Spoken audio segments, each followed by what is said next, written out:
ریحان بھائی کیسے ہیں؟ الحمدللہ، اللہ کا ٹھیک کرم ہے۔ سر، آج آپ سے نا زیادہ تر میرے جو سوالات ہیں وہ الحاد کے اوپر ہوں گے انشاءاللہ، اور میری کوشش یہ ہے کہ وہ ساری باتیں کروں جو کہ یا تو مجھے آپ کی کتابوں میں نہیں ملے یا آپ کی موجودہ ڈاکیومنٹریز کے اندر نہیں ملی، اور اگر وہ موجود ہوں پہلے سے تو اسے میری نالائکی سمجھیے گا۔ سر، ایک سرکولر آرگومنٹ ہے جو ایتھیسٹ دیتے ہیں، اور وہ یہ کہ 1400 سال پہلے ایک انسان آ کے کلیم کرتا ہے کہ میں اللہ تعالیٰ کا پیغمبر ہوں۔ اچھا، اس کی ویریفیکیشن کہاں سے ملتی ہے؟ قرآن پاک سے ملتی ہے کہ یہ اللہ تعالیٰ کے پیغمبر ہیں، ٹھیک۔ اور قرآن پاک کہاں سے؟ اس کی ویریفیکیشن نبی پاک صلی اللہ علیہ وسلم کرتے ہیں کہ یہ قرآن اللہ تعالیٰ کی طرف سے۔ تو قرآن کی ویریفیکیشن نبی پاک کر رہے ہیں اور نبی پاک کی ویریشن قرآن کر رہا ہے، تو یہ سرکولر آرگومنٹ یہ کیسے ہم جسٹیفائی کریں گے کہ واقعی نبی پاک صلی اللہ علیہ وسلم اللہ تعالیٰ کے پیغمبر ہیں؟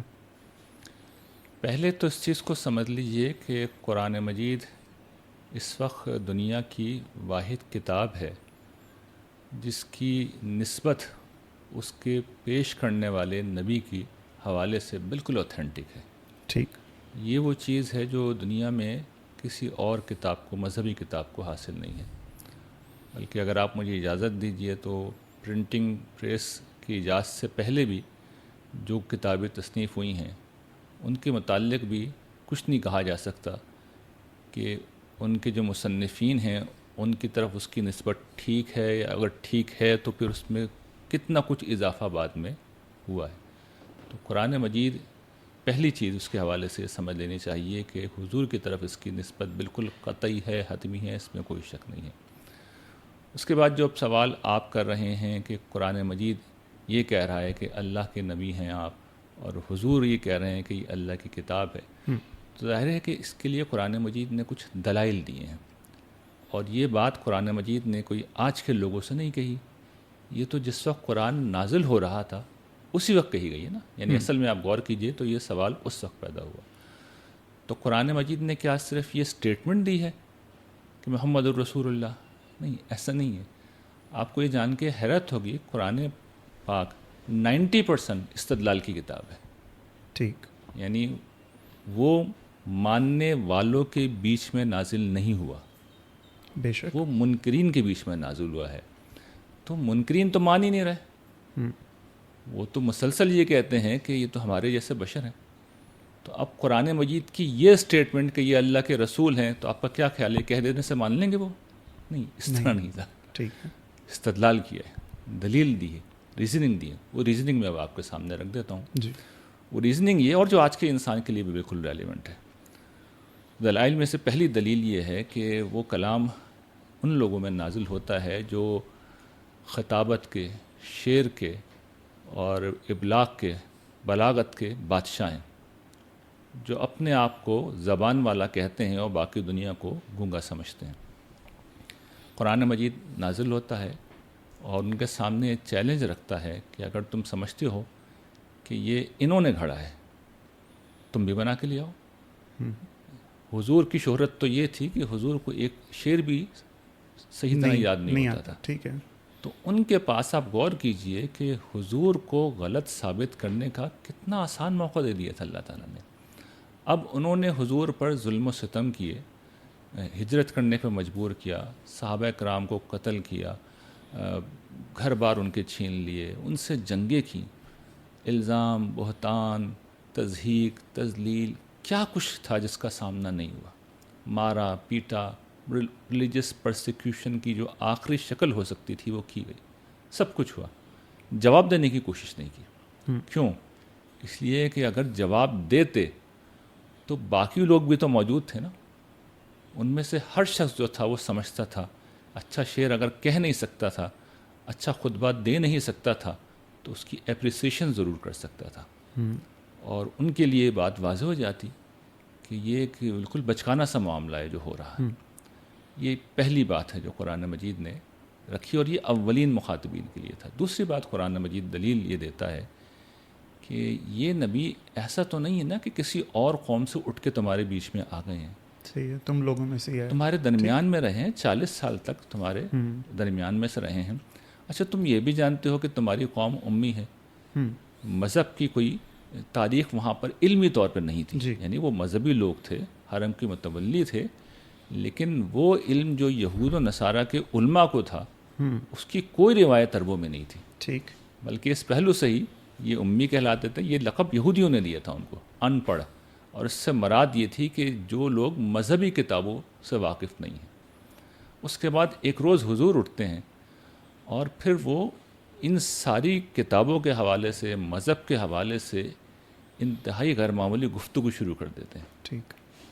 تو اب سوال یہ ہے کہ جو ہستی ان کے درمیان رہی ہے، اور یہ معلوم ہے کہ حضور، اس میں تو خیر کوئی شک نہیں کہ بہت شریف النس ہستی تھے، بہت اعلیٰ اخلاق کے انسان تھے، صادق، امین. انہوں نے خود حضور کو خطاب دیا، لیکن حضور عالم نہیں تھے، حضور محقق نہیں تھے، حضور مصنف نہیں تھے، حضور کی کوئی مذہبی دلچسپی نہیں تھی، علمی طور پہ حضور کا کوئی ایسا معاملہ نہیں تھا. اچھا، حضور نے زندگی کبھی آئسولیشن میں گزاری نہیں، حضور ان کے درمیان رہے. حتیٰ کہ جس طرح اس زمانے کے مستشرقین الزام لگاتے ہیں کہ کسی راہب سے جا کے شام کے سفر میں سب کچھ سیکھ لیا، وہ ساتھ ہوتے تھے. اس دور میں اکیلے سفر نہیں ہوتا تھا، قافلوں کی شکل میں سفر ہوتا تھا. تو انہوں نے کبھی یہ بات نہیں پوائنٹ آؤٹ کی کہ بھئی حضور نے کسی سفر کے دوران میں یہ بات سیکھ لی ہے. اس طرح کی کوئی چیز جو تھی، کچھ ایک دو باتیں انہوں نے کہنے کی کوشش کی. کوئی اجمی غلام ہے جو ان کو سکھاتا ہے. سوال یہ کہ غلام کچھ اس طرح کی بات کرتا تو وہ بادشاہ تھے، وہ سردار تھے، وہ حکمران تھے، صحابہ کو مار رہے ہیں، اس غلام کو پکڑ کے ختم نہیں کر سکتے؟ وہ کون سا مشکل کام تھا؟ لیکن وہ نہیں کر سکے، سورس بھی نہیں بتا سکے حضور کی باتوں کا. پھر اسی طریقے سے قرآن مجید اگلی بات یہ کرتا ہے کہ خاص طور پہ اب اس بات کے مخاطب یہود و نصارہ ہیں، اور جہاں سے اب یہ زیادہ تر اعتراض آتا ہے کہ یہ بتاؤ کہ جو تمہاری کتابوں میں ایک آنے والے نبی کا تم تذکرہ پاتے ہو، اس کی نشانیاں تمہاری یہاں موجود ہیں، حتیٰ کہ تم اس کے منتظر ہو. خاص طور پر یہود تو انتظار کر رہے تھے، اور وہی عرب میں زیادہ تھے، اور وہ چونکہ پرسیکیوشن کا بھی شکار رہے تھے. تو وہ تو قرآن بیان کرتا ہے کہ وہ یثرب کے مشرکین سے کہا کرتے تھے کہ وہ نبی آنے والا ہے، اور جب وہ آئے گا تو پھر ہم تمہارے خلاف فتح کامیابی حاصل کریں گے. اسی طریقے سے کبھی آپ انجیل کو دیکھ لیجئے تو اس کا جو کتابیں ہیں چاروں، ان سب کے اندر کثرت سے ایک آنے والے کا ذکر ہے. تو وہ آنے والا انسان کی تاریخ میں، پوری تاریخ میں حضور کے علاوہ کسی نے کلیم ہی نہیں کیا. ٹھیک ہے. اور وہ ساری نشانیاں اتنی واضح تھیں کہ جس وقت مسلمان عرب سے نکل کر عجم میں پہنچے ہیں تو وہاں پہ لوگ چونکہ منتظر تھے اور انہوں نے اپنی آنکھوں کے ساتھ دیکھ لیا تھا کہ بھئی وہ نشانی پوری ہو گئی ہے. تو جو آپ کو یاد ہوگا ہرقل نے جو ڈائلاگ ہوا تھا وہ سفیان سے، جس وقت حضور کی دعوت کا پیغام وہاں پہنچا تھا، تو ہرقل اس وقت یروشلم میں تھا. تو اس نے عرب کے لوگوں کے متعلق پوچھا کوئی یہاں ہے، تو ابو سفیان وہاں پہ تھے اور دیگر لوگ بھی تھے، اور وہاں جا کے اس نے جو ڈائلاگ کیے تو اس نے پھر ایک جملہ کہا تھا کہ ہم بھی منتظر تھے آنے والے کا، لیکن ہمارا خیال نہیں تھا کہ میں یہاں آئے گا. تو بالکل واضح تھا، معلوم تھا کہ لوگ ویٹ کر رہے ہیں حضور کے آنے کا. پھر اگلی چیز یہ ہے کہ حضور نے جب گفتگو کی ہے تو وہ انسانی لہجہ ہے ہی نہیں، وہ لہجہ ہی خدائی ہے. اس میں جو کچھ کہا گیا ہے وہ خدا کہہ سکتا ہے. یعنی فیوچر کی اتنی صریح پریڈکشنز کی گئی ہیں، دو ٹوک بتا دیا گیا ہے کہ مستقبل میں کیا ہونے جا رہا ہے. یہ بتایا گیا ہے کہ حضور کو یہ لوگ یہاں سے نکالنے کے در پہ ہیں مکہ سے، اور اگر ایسا کیا انہوں نے، اگر یہاں سے جانے پہ مجبور کیا تو پھر یہ رہنے نہیں پائیں گے. اس کے بعد قرآن نے چیلنج کے انداز میں کہا ہے کہ یہ خدا کی سنت ہے، اس میں تم تبدیلی نہیں پاؤ گے. ایسا ہی ہوا پچھلے رسولوں کے ساتھ بھی، ہم نے یہی کیا ہے کہ جب تک رسول ہوتا ہے تو رسول اس قوم کی امان ہوتا ہے. رسول چلا جاتا ہے تو وہ قوم ختم کر دی جاتی ہے. سورہ قمر قرآن مجید کی ایک بہت چھوٹی سی صورت ہے جس میں قرآن مجید نے پچھلی ساری اقوام کی داستان سنائی ہے، اور جتنی جگہ بھی قرآن نے ان اقوام کی داستان سنائی ہے سب جگہ یہ بتایا ہے کہ اس آئینے میں اپنا فیوچر دیکھ لو. خدا کے رسول کی بعثت جس طریقے سے حضرت نوح کی شکل میں، حضرت ابراہیم کی شکل میں، حضرت موسیٰ کی شکل میں اور دیگر جلیل القدر رسولوں کی شکل میں ہوئی تھی، تمہارے بیچ میں بھی ایک رسول آ گئے ہیں. تمہیں ان کی دعوت ماننی ہے، نہیں مانو گے تو وہی کچھ تمہارے ساتھ ہونے جا رہا ہے. سورہ قمر میں بہت اختصار سے ان ساری اقوام کی یہ داستان بیان ہوئی، اور پھر آخر میں ان سے مخاطب ہو کے کہا گیا اکفارکم خیرکم خیر من اولئکم، تمہارے یہ منکرین ان پچھلوں سے کچھ بہتر ہیں؟ ام لکم براتن فی الزبر، یا تمہارے لیے صحیفوں میں کوئی اعلان برات لکھا ہوا ہے کہ تمہارے ساتھ یہ نہیں ہوگا؟ صحیح نہیں، یہی ہوگا. اور پھر پن پوائنٹ کر کے بتایا گیا کہ یہ ان کی پوری جمعیت جس پہ انہیں اتنا غرور ہے وہ میدان جنگ میں شکست کھا کے بھاگیں گے، اور آخرت کو ان کا جو انجام ہے وہ اس سے کہیں زیادہ بدتر ہے. ٹھیک ہے. اس کے بعد آخری چیز یہ ہوئی ہے جو اس دور کے لوگوں کے لیے آخری سمجھیں کہ آخری درجے میں ایک حجت قطعی ہے، وہ یہ کہ جو چیلنج حضور نے دیا تھا وہ پورا کر کے رخصت ہوئے ہیں. نہ صرف پورا کر کے رخصت ہوئے ہیں بلکہ جس قیامت کی حضور نے لوگوں کو خبر دی تھی اس قیامت صغریٰ کو اس طرح برپا کر کے دکھایا ہے کہ حضور کے جو منکرین تھے، جو وقت کے فرعون تھے، جو سردار تھے، جو طاقتور تھے، جن کے پاس دولت تھی، جن کے پاس تمام وسائل تھے، ان کی جڑ جو ہے اللہ تعالیٰ نے کھاڑ دی سرزمین عرب سے. ان کا کوئی نام لیوا باقی نہیں رہا. اور وہ جو مارے جا رہے تھے، پیٹے جا رہے تھے، جلا وطن کیے جا رہے تھے، جن کو ذلیل و رسوا کیا جا رہا تھا، جن کو رد کیا گیا تھا، جن کو دھتکارا گیا تھا، وہ دنیا کی سول سپر پاور بن گئے. اور اس کا وعدہ کر رکھا تھا اللہ تعالیٰ نے، وعد اللہ الذین آمنوا منکم وعملوا الصالحات لیستخلفنکم فی الارض کما استخلف الذین من قبلکم. اللہ نے تم میں سے جو لوگ ایمان لائے اور عمل صالح کیا ان سے وعدہ کیا ہے کہ انہیں زمین میں اسی طرح اقتدار بخشے گا جس طرح ان سے پہلوں کو اقتدار بخشا. ٹھیک ہے. تو اسی طریقے سے منکرین کو ہلاک کیا گیا اور اہل ایمان کو دنیا کا بادشاہ بنایا گیا، دنیا کی سول سپر پاور بنایا گیا. آپ تصور کیجئے کہ 23 برس کے عرصے میں انسانی تاریخ کا سب سے بڑا انقلاب عرب میں آیا اور اگلی ربع صدی کے اندر پوری دنیا میں انقلاب آ گیا. وہ جو وقت کی طاقتور ترین سلطنتیں تھیں، روم اور ایران، جو صدیوں سے قائم تھیں، پرخچے اڑا دیے ان کے. اور وہ ایسا لگا ہے کہ وہ تاش کے پتے تھے جو بکھرتے چلے گئے. ٹھیک ہے. اور یہ عین پیشگوئی کے مطابق ہوا. میں آپ کی نا سب باتیں یہ مانتا ہوں. اب یہاں پہ 2 باتیں، ایک تو مجھے پہلے اس کا ہاں نام میں جواب دیجیے گا. یہ جو قرآن پاک کا چیلنج تھا جو آپ نے بتایا، میں ایکسپیکٹ بھی کر رہا تھا کہ آپ یہ کوٹ کریں گے کہ اس طرح کی ایک آیت بنا کے لے آؤ. ٹھیک ہے، پہلے کہا سورت بنانا، پھر کہا کہ یہ اس ٹائم کے تک ویلڈ تھی جب حضور پاک تھے یا آج بھی ویلڈ ہے؟ نہیں، اسی وقت کے لیے تھی. اسی وقت کے لیے، کیونکہ آج اب اس طرح کی بات دیکھیے جب میں نے اپنی بات عرض کی تو میں نے آخری بات جو کہی ہے کہ یہ جو دنونت برپا ہوئی ہے، ٹھیک، یہ تو قرآن میں بیان کر دی گئی اور معاصر ہسٹری نے اسے ریکارڈ کر دیا. اور جہاں سے میں نے بات شروع کی تھی بالکل اوتھینٹک انداز میں ہم تک منتقل ہو. ٹھیک ہے. تو باقی دنیا کے لیے اصل میں یہ ہے، کیونکہ ریحان صاحب آج کل تو آپ دیکھیں نا، لوگوں نے عربی میں صورتیں بنائی ہیں. آپ کو بھی جہاں سورہ کرونا بنائی گئی، ٹھیک ہے. اور اگر میرے جیسا بندہ بھی، جو ہم عربی کو اتنا ڈیپتھ میں تو نہیں سمجھتے، لیکن اگر پڑھو تو دھوکہ کھا جاتے ہیں کہ شاید قرآن پاک کی صورت ہے. ٹھیک ہے، اللہ معاف کرے. جو حافظ ہے، جو سمجھتا ہے قرآن پاک کے فہم کو، اس کو تو پتہ چل جائے گا. لیکن ایک لے مین کو اگر دکھایا جائے، وہ ہمیں تو عربی میں بیت الخلاء لکھا ہوتا ہے، لوگ اسے چوم رہے ہوتے ہیں عربی کا لفظ سمجھ کے. جسٹ سمجھانے کے لیے میں ایک بات کر رہا ہوں، یہ چیز ہوتی ہے. تو آج کل یہ آرگومنٹ دیا جاتا ہے نا کہ آپ فیض احمد فیض صاحب جیسی ایک نظم ہی لکھ کے دکھا دیں، ہم نہیں لکھ سکتے. یہ بالکل ایسے ہی آرگومنٹ ہے. تو یہ اس دور کے لیے آپ کہہ رہے ہیں کہ بالکل کامن سینس کی بات ہے نا، اس لیے کہ جج کرنے والے وہ خود تھے. تو اب یہ آیت جج کرنے کے لیے اس سطح کی زبان کا علم اب تو عربی بولنے والوں کے پاس نہیں ہے. کبھی آپ عرب ممالک میں جائیں اور دیکھیں جس طرح کی عربی وہ بولتے ہیں، ٹوٹی پھوٹی عربی، یعنی لوگ ان کی لوکل زبان ہے جو عربی اگر فصح کہلاتی ہے، ایسے ہی ہے. تو وہ تو آپ کو پتہ ہے کہ اس کا کوئی معیار، جیسے ہماری اردو خراب ہو، ہماری اردو خراب ہو، آج کی اردو کو اگر میر تقی میر کی اردو سے کمپیئر کرے تو اردو تو وہ کوئی جج موجود نہیں رہا نا. تو وہ اصل میں اسی وقت کے لیے تھی. بالکل ٹھیک. اچھا، اب دوسری بات سر، ایک ملحد کو میں کیسے سمجھوں؟ اب آپ نے کہا نا کہ جیسے پریڈکشن ہے فارس بھی فتح ہوگا، روم بھی فتح ہوگا. کوئی کہنے والا کہہ سکتا ہے یار یہ فتح ہونے کے بعد کسی نے آیتیں لکھ دیں، کیسے ریبٹل کریں گے؟ اسی لیے میں نے بات یہاں سے شروع کی تھی کیونکہ مجھے پتہ تھا بات یہیں پہ گھوم کے آتی ہے. حضور کی جو طرف قرآن کی نسبت ہے وہ قطعی ہے. ٹھیک ہے. یعنی وہ اس چیز کا اگر انکار کیا جا سکتا ہے تو دنیا میں کسی چیز کا انکار بھی کیا جا سکتا ہے. اگر آپ مجھے اجازت دیں گے تو میں اس کو پھر تفصیل سے بیان کر دوں گا کیونکہ اس میں وقت لگے گا. نہیں کوئی بات نہیں، کوئی بات، ہم آگے سب سمجھانا ذرا مشکل کام ہے اس لیے کہ اہل مغرب اس سے واقف نہیں ہے. دیکھیے یہ جو تاریخ کا انتقال ہے نا، وہ 2 شکلوں میں دنیا میں ہوتا رہا. ٹھیک ہے. یعنی ٹرانسفر آف ہسٹری آپ کو پتہ ہے جی.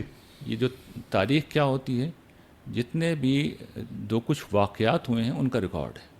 ٹھیک ہے نا. تو اب مجھے اور آپ کو کیسے اطلاع ملے گی کہ ماضی میں کوئی واقعہ ہوا ہے؟ دو شکلیں ہمیشہ سے دو رہی ہیں. کوئی ریٹن چیز ہوگی یا کچھ؟ ایک نہیں، ریٹن نہیں، ایک ہوتی ہے خبر واحد. جی، کوئی ایک شخص بتائے گا، اخبار احاد جی کہتے ٹھیک ہیں. ہے. اچھا یہ سمجھیے اخبار احاد، خبر واحد یہ مذہبی اصطلاحات نہیں ہیں. ہاں جی جی، تاریخی اصطلاحات، تاریخی اصطلاحات. ٹھیک ہے. تو کوئی ایک واقعہ ہے ٹھیک ہے. جس کو دیکھنے والے 1 2 4 5 لوگ ہیں. ٹھیک ہے نا، یہ چیز آگے منتقل ہوتی ہے. تاریخ میں بیشتر چیزیں ایسے منتقل ہوئی ہیں. مثال کے طور پر اگر ریسنٹلی اگر میں بات کروں کہ قائد اعظم جو ہیں ان کے انتقال کے وقت کیا صورتحال تھی. کہا جاتا ہے کہ ان کی ایمبولنس جو تھی وہ راستے میں رک گئی تھی اور ان کے پسینہ بہہ رہا تھا. کہا جاتا ہے کہ قصدن خراب کی گئی، اس طرح کی باتیں. جی، تو یہ اب اس کو کوٹ کرنے والے 1 2 3 لوگ ہوتے ہیں. ٹھیک ہے نا. تاریخ اکثر ایسے منتقل ہوتی ہے. اور ظاہر بات ہے کہ اس کے سوا چونکہ چارہ نہیں ہے تو لوگ یہ کرتے ہیں کہ 2 3 4 5 روایات لے لیتے ہیں، اس میں سے جو زیادہ معقول لگتی ہے اور جس کو سمجھنے کے سرکمسٹانسل ایویڈنس سپورٹ کر رہے ہوتے ہیں اس کو لے لیا جاتا ہے. تاریخ کا جو دوسرا ذریعہ ہے جو حتمی ہے، جو قطعی ہے، جس کے صحیح ہونے میں کوئی شک نہیں ہے، اسے اصطلاحاً کہا جاتا ہے امام شافعی کے الفاظ میں نقل کافہ کافہ. اور یہ مسلمانوں کا بہت بڑا کنٹریبیوشن، انہوں نے اس چیز کو واضح کیا ہے. اہل مغرب میں نہیں سمجھتا کہ ابھی تک بھی اس بات کو پوری طرح وہ گراسپ کر چکے ہیں. وہ ادھر ہی جاتے ہیں جہاں سے آپ جا رہے ہیں نا، کہ کوئی آرٹ کرافٹ ہو، کوئی آثار قدیمہ سے کچھ مل جائے اور کوئی ریٹن وہ. ایسا نہیں ہوا کبھی. اچھا، پھر اصل تاریخ ایسے منتقل ہوئی ہے، یعنی اجماع کے ذریعے سے. ٹھیک ہے. اس میں ہوتا یہ ہے کہ سارے کے سارے لوگ ایک واقعے کو دیکھتے ہیں اور سارے کے سارے لوگ ایک واقعے کو منتقل کرتے ہیں. اس کے سچ ہونے میں کوئی شک نہیں ہوتا. اب اس کو مثال سے سمجھیے. قائد اعظم نے مسلم لیگ کی قیادت کرتے ہوئے پاکستان بنایا. He was the founder of Pakistan. یہ بات ہمیں کسی ایک شخص سے معلوم ہوئی ہے کیا؟ نہیں، بہتوں سے، ملینز. یہ بہتوں سے نہیں، 100% لوگوں سے معلوم ہوئی. نہیں، صحیح ہے. 100% لوگوں نے 100% لوگوں کو یہ بات منتقل کی ہے. Establish fact. ٹھیک ہے. ٹھیک. اچھا، یہ جو آپ کا تاج محل ہے شاہ جہاں نے بنایا. ٹھیک. یہ کوئی 2 4 لوگوں نے نہیں دیکھا شاہ جہاں. صحیح ہے، صحیح ہے. یہ 100% لوگوں نے 100% لوگوں کو. اب قرآن کے ضمن میں جو میریکل ہوا ہے وہ انسانی تاریخ میں ایکسیپشنل واقعہ ہے. اور وہاں ہوا یہ ہے کہ ایک جزوی واقعہ پہلی دفعہ اجماعی طور پہ آگے منتقل ہوا. یعنی قرآن مجید حضور نے کوئی، جس طرح آپ نے کہا نا آیت ایڈ کر دی گئی. ہاں جی. تو اب یہ قرآن مجید کی جو آیات ہیں نا کسی خاص موقع پہ نازل ہوئی ہوں گی. اب چند ہی لوگ موجود ہوں گے نا وہاں پر، تو چند لوگوں نے دیکھا ہوگا، اسے چند ہی لوگوں کو منتقل کرنا چاہیے. نہیں، اللہ تعالیٰ نے انٹروین کیا اس پورے صورتحال کو چینج کرنے کے لیے. انہیں پتہ تھا کہ آگے نبوت کو ختم کر رہا ہوں میں، مجھے اسٹیبلش کرنا ہے.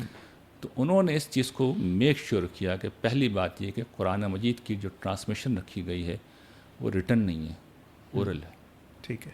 قرآن مجید اصلاً اورل منتقل ہوا زبانی طور پہ. اس لیے آپ دیکھیے قرآن مجید کا حرف تہجی نہیں، پروننسیشن، جی، اس سے آگے بڑھ کے لہجہ، جی جی، لہجہ بھی محفوظ ہے، ڈائلیکٹ. جی، اسی طرح جی جی، محفوظ ہے. اچھا، حضور سب سے پہلے حافظ تھے. قرآن جو بھی نازل ہوتا تھا وہ حضور کو یاد کرا دیا جاتا تھا. اچھا، اس کے بعد حضور کے زمانے میں ہی ایک بڑی تعداد تھی صحابہ کرام کی جن کو حفظ کرنے کا شوق تھا. اور آپ کے علم میں ہوگی کہ تہجد کی نماز حضور کے لیے فرض تھی، اور باقی صحابہ حضور کی دیکھا دیکھی وہ تہجد کی نماز پڑھا کرتے تو وہاں قرآن ہی پڑھا جاتا ہے. حضور کی جو نماز ہوتی تھی وہ گھنٹوں پہ ہوتی تھی. بقرہ، آل عمران، سورہ نساء، سورہ مائدہ ایک ایک رات میں حضور پڑھ جاتے تھے. صحابہ کرام بھی یہی کرتے تھے. صحیح. نصف رات، 2/3 رات ٹھیک پڑھتے تھے. تو قرآن ظاہر بات ہے یاد ہوگا تبھی تو کھڑے رہیں گے نا. قرآن یاد کرنے کی ایک روایت تھی جس کی طرح پڑھ گئی. پھر نماز میں قرآن پڑھنا آپ کو معلوم ہے فرض ہے، کچھ نہ کچھ قرآن یاد کرنا فرض ہے. اچھا، عرب تو مشہور ہی اپنے حافظے کے لیے تھے. وہ ہماری طرح قل هو اللہ کے سہارے ساری نمازیں نہیں پڑھتے تھے. قرآن انہیں بڑا یاد ہوتا تھا. تو اب ہر شخص کچھ نہ کچھ قرآن یاد کر رہا ہے. ٹھیک ہے. تیسرا اہتمام یہ کیا گیا کہ جیسے قرآن نازل ہوتا تھا تو حضرت جبرائیل یہ بھی بتاتے تھے کہ یہ فلاں آیتیں فلاں صورت میں فلاں جگہ رکھی جائیں گی. پھر اسی ترتیب سے مسلسل پڑھی جاتی تھی. ہر رمضان میں حضرت جبرائیل آتے تھے، اس کو ریوائز کراتے تھے. ایک دفعہ حضور پڑھتے تھے، حضرت جبرائیل سنتے تھے، اور پھر اس کے برعکس ہوتا تھا. پھر یہ آگے منتقل کر دیا جاتا تھا. آخر رمضان میں یہ 2 دفعہ ہوا ہے. یعنی ایک دفعہ معاملہ، اور حضور نے 20 دن آپ کو علم میں ہوگا اعتکاف کیے. تو یہ ہر رمضان میں اس کا اہتمام کیا جاتا تھا. تو قرآن مجید اورل ٹریڈیشن بہت اسٹرانگلی موجود تھی. اچھا، ایک طرف تو یہ پورا معاملہ اسٹیبلش ہو رہا ہے، دوسری طرف آپ دیکھیے حضور حضرت عیسیٰ حضرت موسیٰ کی طرح دنیا سے رخصت نہیں ہوئے ہیں. حضور دنیا سے کس حال میں رخصت ہوئے ہیں کہ آپ پہ آپ کی زندگی میں پوری قوم ایمان لے آئی. 100% لوگ، پورا عرب 10 لاکھ آبادی تھی، سب مسلمان ہو گئے. ان 10 لاکھ میں سے ہزاروں جانصار وہ تھے جو پہلے دن سے یا ابتدائی برسوں سے حضور کے ساتھ تھے، اور جن کی زندگی کا مشن ہی یہ تھا کہ حضور کے دین کی خدمت کرنا، اسے قرآن کو یاد کرنا. اور قرآن اس زمانے میں علم کا سورس تھا، اس کو یاد کرنا اور اسے آگے منتقل کرنا. یہ ہزاروں کی تعداد میں ایٹ لیسٹ لوگ موجود تھے جو سمجھے کہ کل وقتی طور پر بالکل ڈیووٹڈ تھے. یہ تعلیم بھی دے رہے تھے، دین سکھا بھی رہے تھے. یہی وہ لوگ ہیں جو فوراً ہی دنیا کی سول سپر پاور جنہوں نے بنا دی. ان کے پاس دنیا بھر کے وسائل تھے کہ اپنی کتاب کی حفاظت کریں، ان کی ذمہ داری تھی. اس کے نتیجے میں پھر یہ واقعہ ہوا کہ جس وقت حضور رخصت ہوئے تو فوراً ہی وہ سارا جو قرآن مجید کا معاملہ تھا، یہ غلط فہمی ہے کہ اسے کسی کتاب کی شکل میں مرتب کیا گیا اور وہاں سے حفاظت کا بندوبست ہوا، یہ بہت بڑی غلط فہمی ہے. وہ ثانوی انتظام تھا. اصل انتظام یہ تھا کہ اورل ٹرانسمیشن ہو رہی تھی. اور پھر آپ کے علم ہوگا حضرت عمر کے دور میں اس میں مزید اہتمام بھی ہو گیا تھا، تراویح شروع کر دی گئی تھی. جو تہجد کی نماز تھی اس کو اجتماعی طور پر پڑھنا شروع کیا گیا. اور اس وقت سے لے کر آج تک مسلمانوں کی کوئی بستی نہیں ہے جہاں پہ کوئی حافظ قرآن نہ ہو اور اسے پڑھ نہ رہا ہو. آپ کو پتہ ہوگا کہ پیچھے سامنے کھڑا ہوا ہوتا ہے جو اس کی کریکشن بھی کر رہا ہوتا ہے. تو وہ لوگ جو ابتدا میں ہزاروں میں تھے وہ لاکھوں میں ہوئے، پھر وہ ملینز میں گئے، پھر وہ کروڑوں میں گئے، نسل در نسل منتقل کرتے گئے، جس کے نتیجے میں وہ جو اخبار احاد کی شکل کا علم تھا وہ معاملہ ختم ہو گیا. قرآن مجید اجماع اور تواتر کے ساتھ، اجماع کا مطلب یہ ہے کنسنسس، 100% لوگوں نے 100% لوگوں کو منتقل کیا، اور تواتر کا مطلب یہ ہے کہ ہر نسل نے دوسری نسل کو منتقل کیا. اس کے نتیجے میں اگر یہ کہا جائے کہ قرآن مجید میں کوئی آیت ایڈ کر دی گئی ہے تو یہ ایسا ہی ہے کہ جیسے یہ کہا جائے کہ یہ جو شاہجہاں ہیں اس کے متعلق جو بات منسوب کی جاتی ہے کہ اس نے تاج محل بنایا ہے، یہ کسی نے بے پر کی اڑائی، یہ بات میں مشہور ہو گئی. ٹھیک، بہت اچھا آنسر سر. اچھا سر، آپ نے اخبار احاد کے بارے میں بات کی کہ چلو قرآن پاک تو اس سے بالکل ہو گیا، مگر آپ نے اس ٹاپک کو جزوی طور پہ بھی موضوع نہیں بنایا. یہ جو انسان کی آپ نے جو تاریخ پہ جو پوری ایک ڈاکیومنٹری آپ نے کی ہے کہ ایتھیزم پھیلنے کی سب سے بڑی وجہ روایات کے اوپر بہت زیادہ انحصار ہے لوگوں کا. قرآن پاک کو چھوڑ کے لوگ جزوی طور پہ بہت سی حدیثوں کو اٹھاتے ہیں، ٹھیک ہے، اور اس کے اندر سے وہ فروٹ نہیں دیکھتے، فروٹ پہ بیٹھی ہوئی مکھی دیکھتے ہیں، اور اس کی وجہ سے نبی پاک صلی اللہ علیہ وسلم کے اوپر جو ہے نا طعن و تشنیع اور الزامات کی بوچھاڑ کرتے ہیں، اور اس کی بیسس پہ یہ نتیجہ نکالتے ہیں کہ اسلام ہی ٹوٹل غلط ہے. آپ نے انٹینشنلی اس ٹاپک کو نہیں چھیڑا. یہ میں نے جو آپ اگر دوسرا تیسرا سیزن دیکھیں نا، اچھا، آخری سیزن کی جو آخری قسط ہے، اچھا میں وہاں نہیں، جو سیکنڈ لاسٹ شاید ایپیسوڈ ہے، اس میں نے قرآن مجید کے حوالے سے اس پوری بات کو بیان کیا ہے. اس لیے کہ اس کو بیان کیے بغیر تو سمجھیے ہم اپنی سب سے مضبوط چیز کو بیان کرنے سے رہ جائیں گے. یہ ہمارا سب سے مضبوط ہتھیار ہے. قرآن مجید کی اوتھینٹسٹی، یہ میریکل ہوا ہے. نہیں، میں قرآن مجید کے علاوہ میں بات کر رہا ہوں، میں احادیث کی بات کر رہا ہوں. ٹھیک ہے کہ باقی چیزیں تو اجماع کے ساتھ ہمارے ساتھ موجود، تواتر کے ساتھ ہمارے ساتھ موجود ہے. رکعات ہیں، ان کے لیے حدیث نہ بھی ہوتی تو رکعات ہم تواتر سے پڑھ رہے ہیں، وہ ہو جاتی. لیکن اب میں یہ نہیں کہہ رہا کہ ہم چکڑالوی صاحب کا مکتبہ یا پرویزی صاحب کے اسکول آف تھاٹ کو جوائن کر لیں، لیکن کیا حدیثوں کے اوپر ہم 100% انحصار ہمیں کرنا چاہیے یا ان کو ثانوی حیثیت دینی چاہیے؟ آپ کا کیا پرسپیکٹو؟ میں تو اس پورے معاملے میں جو ہمارے سلف صالحین ہیں ان کا نقطہ نظر آپ کے سامنے رکھ دیتا ہوں، اور اس کو بھی میں واقعاتی انداز میں بیان کروں گا، اس لیے کہ عام لوگ یہ بات سنیں گے. یہاں پہ سب احناف ہیں نا، پاکستان میں میجورٹی احناف مینلی. جی، کوئی رفع یدین کرتا ہے؟ کم لوگ کرتے ہیں. کوئی نہیں کرتا. حنفی کوئی نہیں کرتا.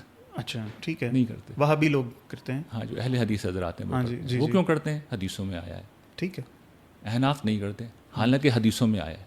ہاں، اس کا مطلب یہ ہے. اور امام ابو حنیفہ سب سے ہمارے ابتدائی ائمہ میں سے، اور یہی امام مالک کا نقطہ نظر ہے. ٹھیک ہے. یہ کہتے ہیں کہ سنت ثابتہ سے ثابت نہیں ہے، سنت مشہورہ سے احناف. وہ کہتے ہیں، مالکیہ یہ کہتے ہیں کہ عمل اہل مدینہ نہیں ہے. اچھا. یعنی حدیث کے متعلق کہنا میں یہ چاہتا ہوں کہ ہمارے یہاں یہ نقطہ نظر ایک پورا ہے اور جو میرے نزدیک بالکل درست ہے کہ اصل دین جو منتقل ہوا ہے قرآن سے ہوا ہے یا سنت سے ہوا ہے. جی. حدیثوں میں تو لوگوں نے حضور سے باتیں سنی ہیں یا دیکھی ہیں اور اپنے ذوق کے مطابق اپنی مرضی کے مطابق جس نے چاہا جتنا چاہا آگے منتقل کر دیا.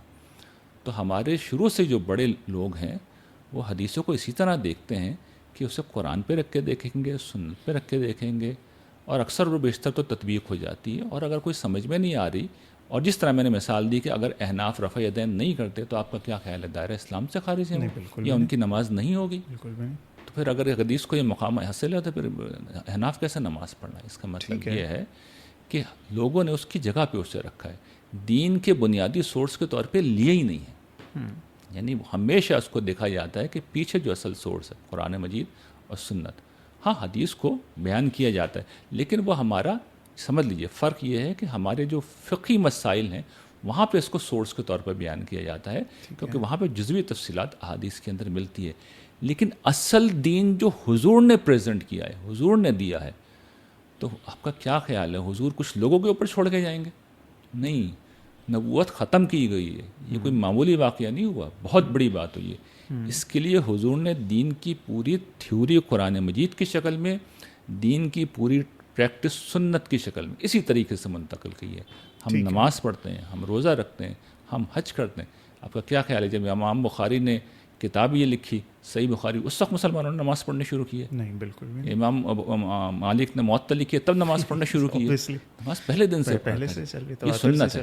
ٹھیک ہے, جو بلکہ حقیقت یہ ہے قرآن یہ بتاتا ہے اور تاریخ سے بھی معلوم ہوتا ہے حضور سے پہلے سے چلی آ رہی تھی. یہ دین ابراہیمی کی روایت ہے. ٹھیک ہے, جس سے حضور نے جو اس میں اضافہ کرنا تھا کیا, جسے ختم کرنا تھا کیا, جسے تبدیلی کرنی تھی کی, اور پھر جاری کیا. ٹھیک ہے, تو اب وہ حضور کی سنت ہے. ٹھیک ہے. لیکن وہ ایک بلند تر چیز ہے, اس میں اجماع بھی ہے, 100% کنسنسس ہے اور تواتر ہے. سوری ٹو انٹروین سر, کچھ چیزیں ایسی ہیں جن پہ اتنے سالوں سے اجماع تھا اور ایک دم کوئی ایک آدمی اٹھتا ہے وہ ایک دم سے کہتا ہے کہ نہیں نبی پاک نے 6 سال کی عائشہ سے شادی نہیں کی.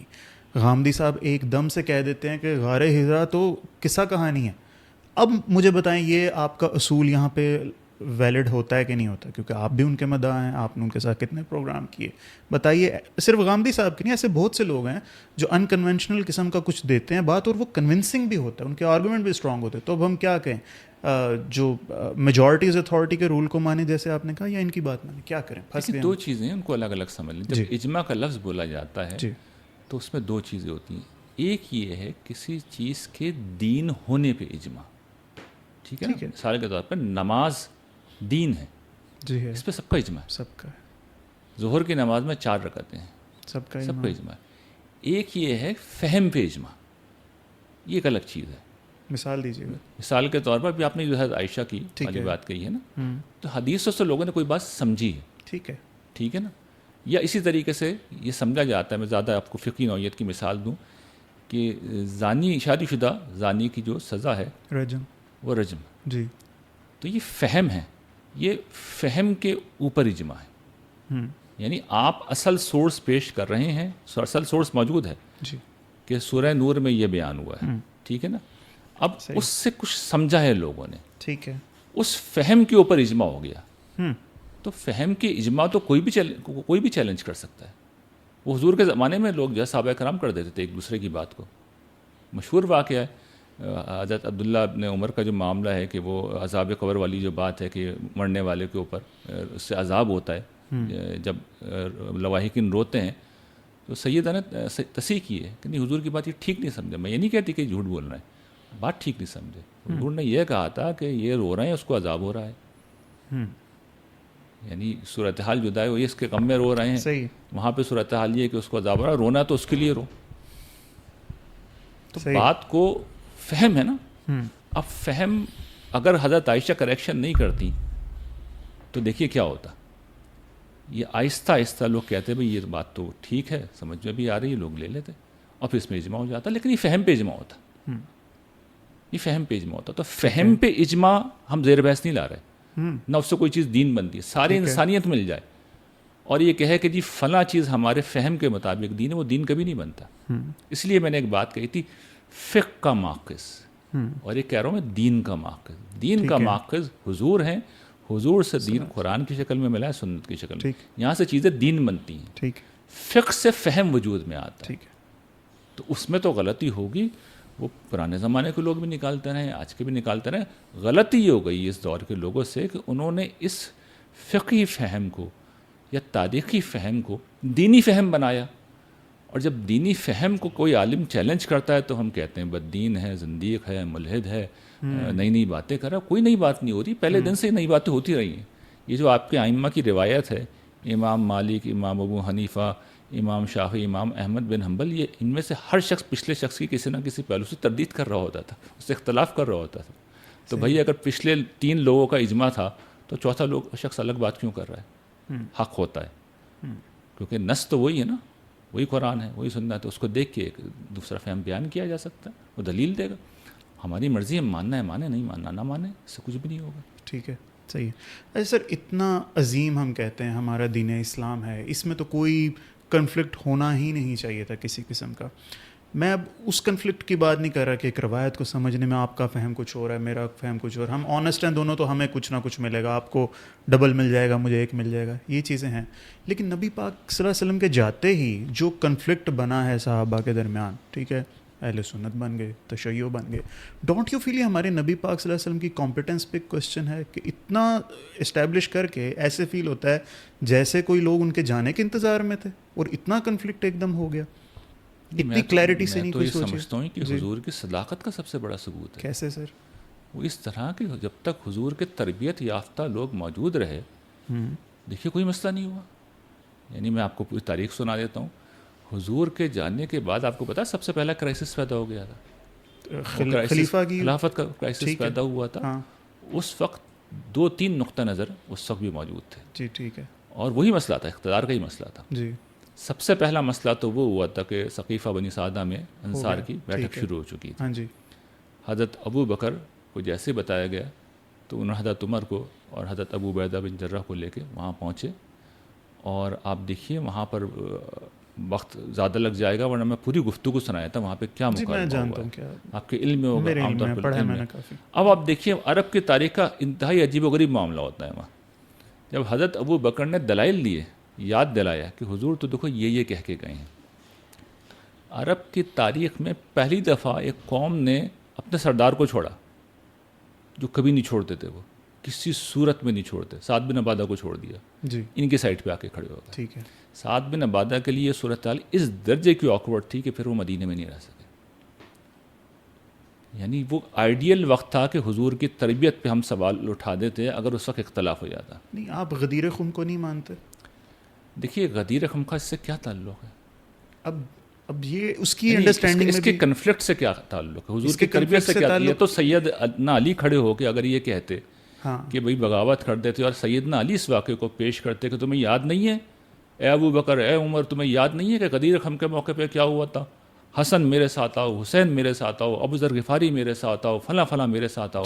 اگر یہ ہوتا ٹھیک ہے، پھر یہ آپ کا سوال ویلڈ تھا۔ سیدنا علی کا عمل کیا تھا؟ ہوا نہیں ہے سر۔ ان کی ریزرویشن صرف یہ تھی کہ ابھی حضور کہ میں کیونکہ رشتہ داری نہیں، وہ تو مصروف تھے نا، کفن دفن میں مصروف تھے، اس وجہ سے وہ نہیں آئے، اس لیے نہیں آئے نا۔ لیکن بعد میں ایکسپلینیشن دی، سمجھایا انہیں کہ دیکھیے صورتحال اتنی نازک تھی، کیونکہ دیکھیں ایک دفعہ اگر بیعت ہو جاتی سعد بن عبادہ کے ہاتھ کے اوپر تو پھر بیعت سے پھرنا ناممکن تھا لوگوں کے لیے۔ ٹھیک ہے، اسی لیے انہوں نے کسی کا ویٹ نہیں کیا، اور حضرت علی کو نہیں اور لوگوں کو بھی نہیں لیا۔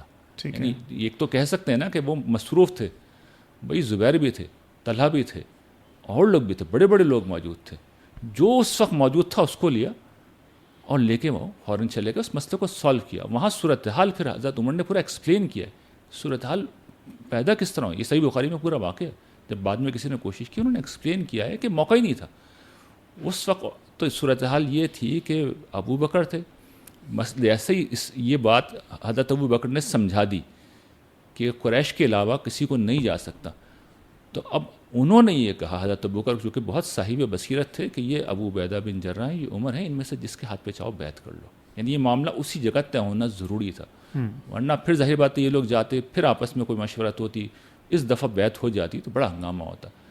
تو اس موقع پہ حضرت عمر کے الفاظ ہیں کہ انہوں نے کہا کہ یہ سوال کیسے پیدا ہوتا ہے کہ ابو بکر آپ کی موجودگی میں کسی اور کی بیعت کی جائے. اور یہ بعد میں بھی انہوں نے جس وقت ان کے انتقال سے پہلے ہی سارا معاملہ ہوا ہے جو صحیح بخاری کی روایت ہے, انہوں نے جملہ کہا ہے تم میں سے کون ہے جو ابو بکر جیسا ہے کہ اس کے سامنے گردنیں جھک جاتی ہیں. ٹھیک ہے. حضرت ابو بکر کے سامنے گردنیں جھک جاتی تھیں.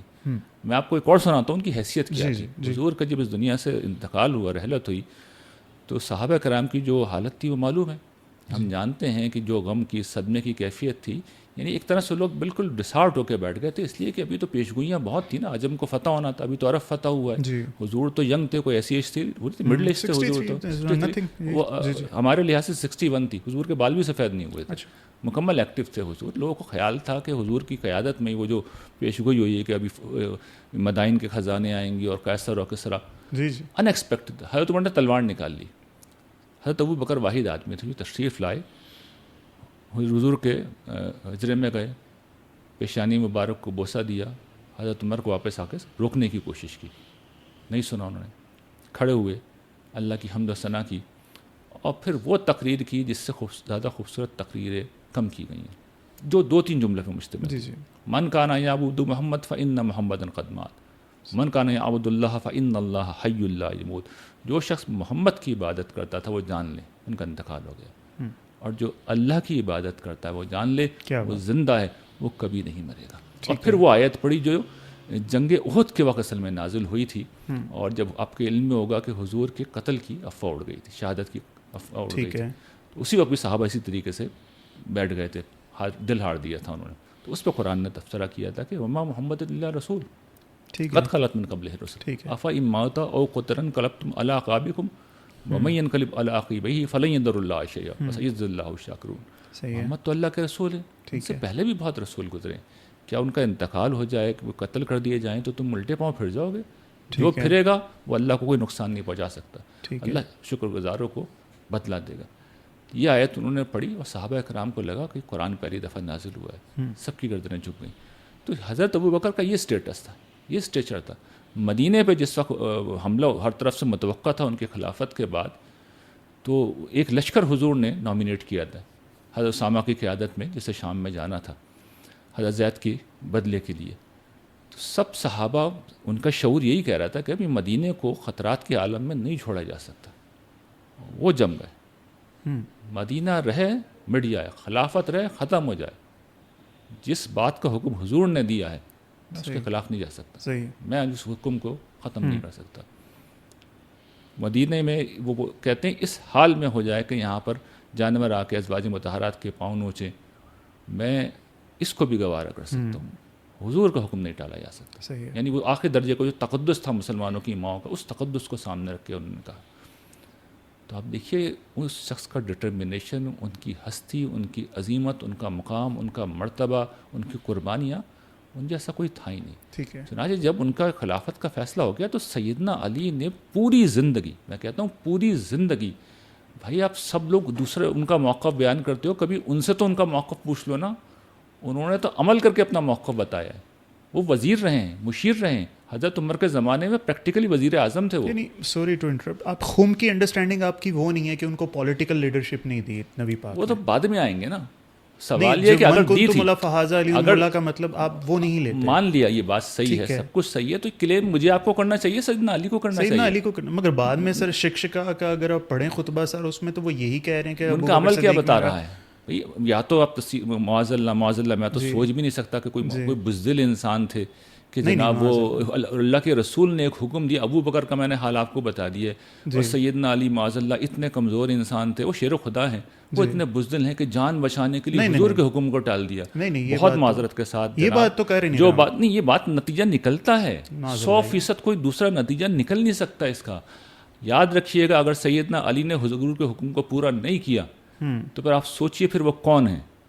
ٹھیک ہے, یا تو شیر خدا مانیے, وفادار مانیے, دماد مانیے, وہ مقام و مرتبہ جو دیتے ہیں اس کا اقرار کیجیے, ورنہ یہ دیکھیے کہ آپ ان کی طرف کیسی تہمت لگا رہے ہیں اس ہستی کی طرف. میں کہتا ہوں جو لوگ یہ باتیں کرتے ہیں, قیامت کے دن سب سے پہلے حضرت علی ان کا گریبان پکڑیں گے. یہ میں نے تم سے کب کہا تھا, میں نے کب کیا تھا. تاریخ منہ چھڑا رہی ہے, ان سارے لوگوں کا قرآن منہ چھڑا رہا ہے. یہ ایک بہت بڑا جھوٹ ہے جو سیدنا علی کی طرف منسوب کیا گیا ہے, یعنی ایسی ایسی بیہودہ باتیں کر دی جاتی ہیں کہ ان کی بیوی کے ساتھ یعنی کوئی معاملہ کیا گیا، ان کا گھر جلایا گیا، وہ اتنے معاذ اللہ بزدل ہیں کہ بیٹھ کے دیکھتے ہیں. وہ تو غلط ہیں روایات سر. بات یہ ہے کہ پھر بات وہ جو دینی ذمہ داری ہے بھائی، اگر وہ دین کے طور پہ دے گئے ہیں تو میں نے ابھی سیدنا ابو بکر کا آپ کو معاملہ بتا دیا، انہوں نے سٹینڈ لے لیا. حضرت علی کے متعلق ہم یہ جانتے ہیں ان کے بیٹے نے سٹینڈ لیا، جان دے دی. تو باپ آپ کا کیا خیال میں اس کو سٹینڈ نہیں لیتا؟ جان کو ایسی کون سی چیز تھی جس سے انہیں پہلے خطرے میں نہیں ڈالا؟ جان تو ان لوگوں کے لیے کوئی چیز ہی نہیں تھی. صحیح بات. جان چلی جائے اور دین نہ جائے، یہ ان کا نقطہ نظر تھا. اور یہاں پہ نقطہ نظر یہ قائم کیا جا رہا ہے کہ جی وہ پورا حکم موجود تھا، وہی سیدنا علی خاموش رہے. نہ صرف خاموش رہے بھائی، ہجرت کر کے ساتھ بھی نہیں بادا کتنا شام چلے جاتے. شام میں نہیں گئے، پریکٹیکلی وزیر اعظم گئے. میری تو جو انڈرسٹینڈنگ ہے سیدنا عمر کے بعد جو 6 لوگ منتخب ہوئے تھے اس میں سے سیدنا علی میرے نزدیک موسٹ فیوریٹ کینڈیڈیٹ تھے، موسٹ سوٹیبل کینڈیڈیٹ تھے. لیکن ان کا سلیکشن کیوں نہیں کیا لوگوں نے؟ اس لیے کہ he was the continuation of حضرت عمر. اس درجے کے کلوز ریلیشن تھے کہ لوگوں نے کہا کہ یہ عمر کا کنٹینیوشن ہے. حضرت عمر سے لوگ ڈرتے تھے، وہ سختی بہت کرتے تھے. یہی حضرت علی نے ان کے ساتھ کرنا تھا. تو یہ میرے نزدیک اگر میں ہوتا تو میں تو حضرت علی کو ہی ووٹ دیتا. صحیح. لیکن لوگوں نے اصل میں ان کو اس درجے میں قریب سمجھا، واپس میں رشتہ دار بھی تھے، مزاجن بھی قریب تھے، اس درجے کے ان کے گہرے تعلقات تھے. صحیح. وہ جب باہر جاتے تھے اپنے پیچھے علی کو نائب بنا کے جاتے تھے. یہ ریلیشن تھے ان کے. اور یہ کہا جا رہا ہے تو پھر میں ان اللہ ہی پڑھ سکتا ہوں. صحیح ہے، چلے بہترین. اچھا، ایتھیسٹ کی کنسرنس کو ہم بات کریں تھوڑا سا میکرو پرسپیکٹیو سے. سر سارے اس چیز کو دیکھتا ہوں میں، خالق ہے اور مخلوق، اس کا آپس میں رشتہ ایسا کیوں لگتا ہے کہ خالق اپنی ایکنالجمنٹ مخلوق سے کیوں چاہتا ہے؟ اللہ تعالیٰ فرشتے بھی نہ بناتا، انسان بھی نہ بتاتا، جن بھی نہ بناتا، ایک ایسی چیز جس کا اسے پتہ بھی ہے کہ اینڈ رزلٹ کیا ہونا ہے. اینڈ رزلٹ انشاءاللہ اللہ تعالیٰ نے ہی جیتنا ہے، شیطان نے تو جیتنا نہیں ہے. ٹھیک ہے، تو یہ پروف کر کے that my claim was right, میں انسان کو بتایا جو میں جانتا ہوں تم نہیں جانتے. یہ فرشتوں کو بھی، فرشتے تو مان بھی گئے تھے، یہ بات نہیں ہے. What he is getting out of all that, یہ سارا کا سارا یہ کائنات اور یہ سب بنا کے وٹ اللہ تعالیٰ is getting out of all this? کوئی اسکیم ایسی ہے جس کو انسان کے ادراک سے باہر ہے یہ چیز؟ قرآن نے اس کو پہلی آیت میں موضوع بنا لیا، پہلی صورت میں موضوع بنایا ہے. کہاں؟ سورہ فاتحہ میں موضوع بنایا اس کو. کہاں سے شروع ہوتا ہے؟ رب العالمین. الحمدللہ رب العالمین. ٹھیک ہے، پہلے اسٹیٹس بیان کیا، اس کے بعد اس کی دلیل دی ہے، الرحمن الرحیم. ٹھیک ہے، رحمان الرحیم. اس کی رحمت کا یہ ظہور ہوا ہے. ٹھیک ہے، اس کے نتیجے میں خلق وجود میں آئی ہے. آپ کو مجھے بتائیے کہ اگر کوئی مجھے یا انہیں یا آپ کو اس وقت آ کے بتائے کہ تمہیں کینسر ہو گیا، 4th grade 4th stage cancer کا، ہماری کیا کیفیت ہوگی؟ شوق ہوگا، غم میں جائے گا بندہ، ظاہر ہے فرسٹریٹ ہوگا، سب کچھ ہوگا نا. یہ ہے وجود اتنی بڑی نعمت ہے، خلق کو وجود دیا اس نے، اس کی رحمت کا ظہور بھی دیتا. اسے اپنے رحمت کے ظہور کی ضرورت کیا تھی؟ دیکھیے یہ سوال تو اللہ تعالیٰ سے جا کے ہم خود پوچھیں گے. ہاں، لیکن سوال یہ ہے کہ ریزن یہ دیا ہے اس نے کہ اس کی رحمت کا ظہور ہے. اب اس کے نتیجے میں ہمیں نفع ہوا ہے، نقصان ہوا ہے. مجھے تو نفع ہوا ہے، اور میں کہتا ہوں جس شخص کو اس کا نقصان ہوا ہے خودکشی کر لے بھائی. وہ کہ اللہ تعالیٰ بھی مجھے I don't want this to be in the scheme. نہیں، وہ تو ہم خود چھیڑخانی کر کے ہم مان کے آئے ہیں، ہمیں کوئی زبردستی تو نہیں بھیجا گیا. جس کو بھی اعتراض ہے وہ آج بھی اگر اللہ تعالیٰ سے عذر پیش کرے نا، صحیح سالم آدمی ہے، ٹھیک ہے، کہ پروردگار دیکھیے یہ جو آپ نے پوری اسکیم چلائی ہے نا، یہ مجھے تو بہت معذرت کے ساتھ سمجھ میں نہیں آتی. ٹھیک ہے، میں اپنی جان لے رہا ہوں، خدا حافظ، مجھے پکڑیے گا نہیں. ٹھیک ہے، چھوڑ دیں گے اللہ تعالیٰ. صرف اس ریزن سے کوئی مرنا چاہے. کوئی نارمل آدمی نہیں مرے گا. خودکشی آدمی اس وقت کرتا ہے جب دوسرے وجوہات کی بنا پہ بہت فرسٹریٹ ہو جاتا ہے. ورنہ زندگی وجود اتنی بڑی نعمت ہے، کوئی شخص اسے کھونا نہیں چاہتا. کوئی جانور، کوئی، حتیٰ کہ اب تو ہمیں معلوم ہو گیا کہ نباتات بھی اپنے اندر جو ہے فائٹک ایسڈ رہتے ہیں. زندگی نہیں رکھتے، فائٹک ایسڈ رکھتے ہیں اپنے اندر اپنی پروٹیکشن کے لیے. اس درجے کا پروٹیکشن کا میکینزم ہے کہ وہ اپنے آپ کو یہ چاہتے ہیں کہ جانور ہمیں زیادہ نہ چریں. تو فائٹک ایسڈ وہ رکھتے ہیں جو ایک نوعیت کی ریسسٹنس کریٹ کرتا ہے. تو اپنی بقا کا شعور ہر نباتات جیسی چیزوں کے اندر بھی ہے. وجود، حیات اتنی بڑی نعمت ہیں، اس پہ تو شکر کرنا چاہیے. اور جس کو اعتراض ہے میں کہتا ہوں میں بسم اللہ کرے.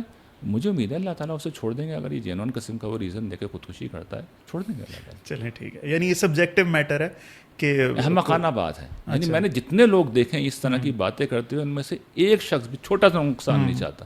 صحیح چھوٹی بات، سی محرومی نہیں نہیں چاہتا اور باتیں یہ کرتے ہیں. نہیں چاہتا. ٹھیک ہے. کیا کہہ سکتے اچھا سر، قصہ آدم و ابلیس میں نے بھی پڑھا، اور الحمدللہ آپ کو پڑھنے سے پہلے میری بھی انڈرسٹینڈنگ یہی تھی جو ہے نا قرآن پاک کی تھی، کہ وہ کیا تھا شجر ممنوع، وہ سارا. I want get into all that stuff. اور Adam was not the first human.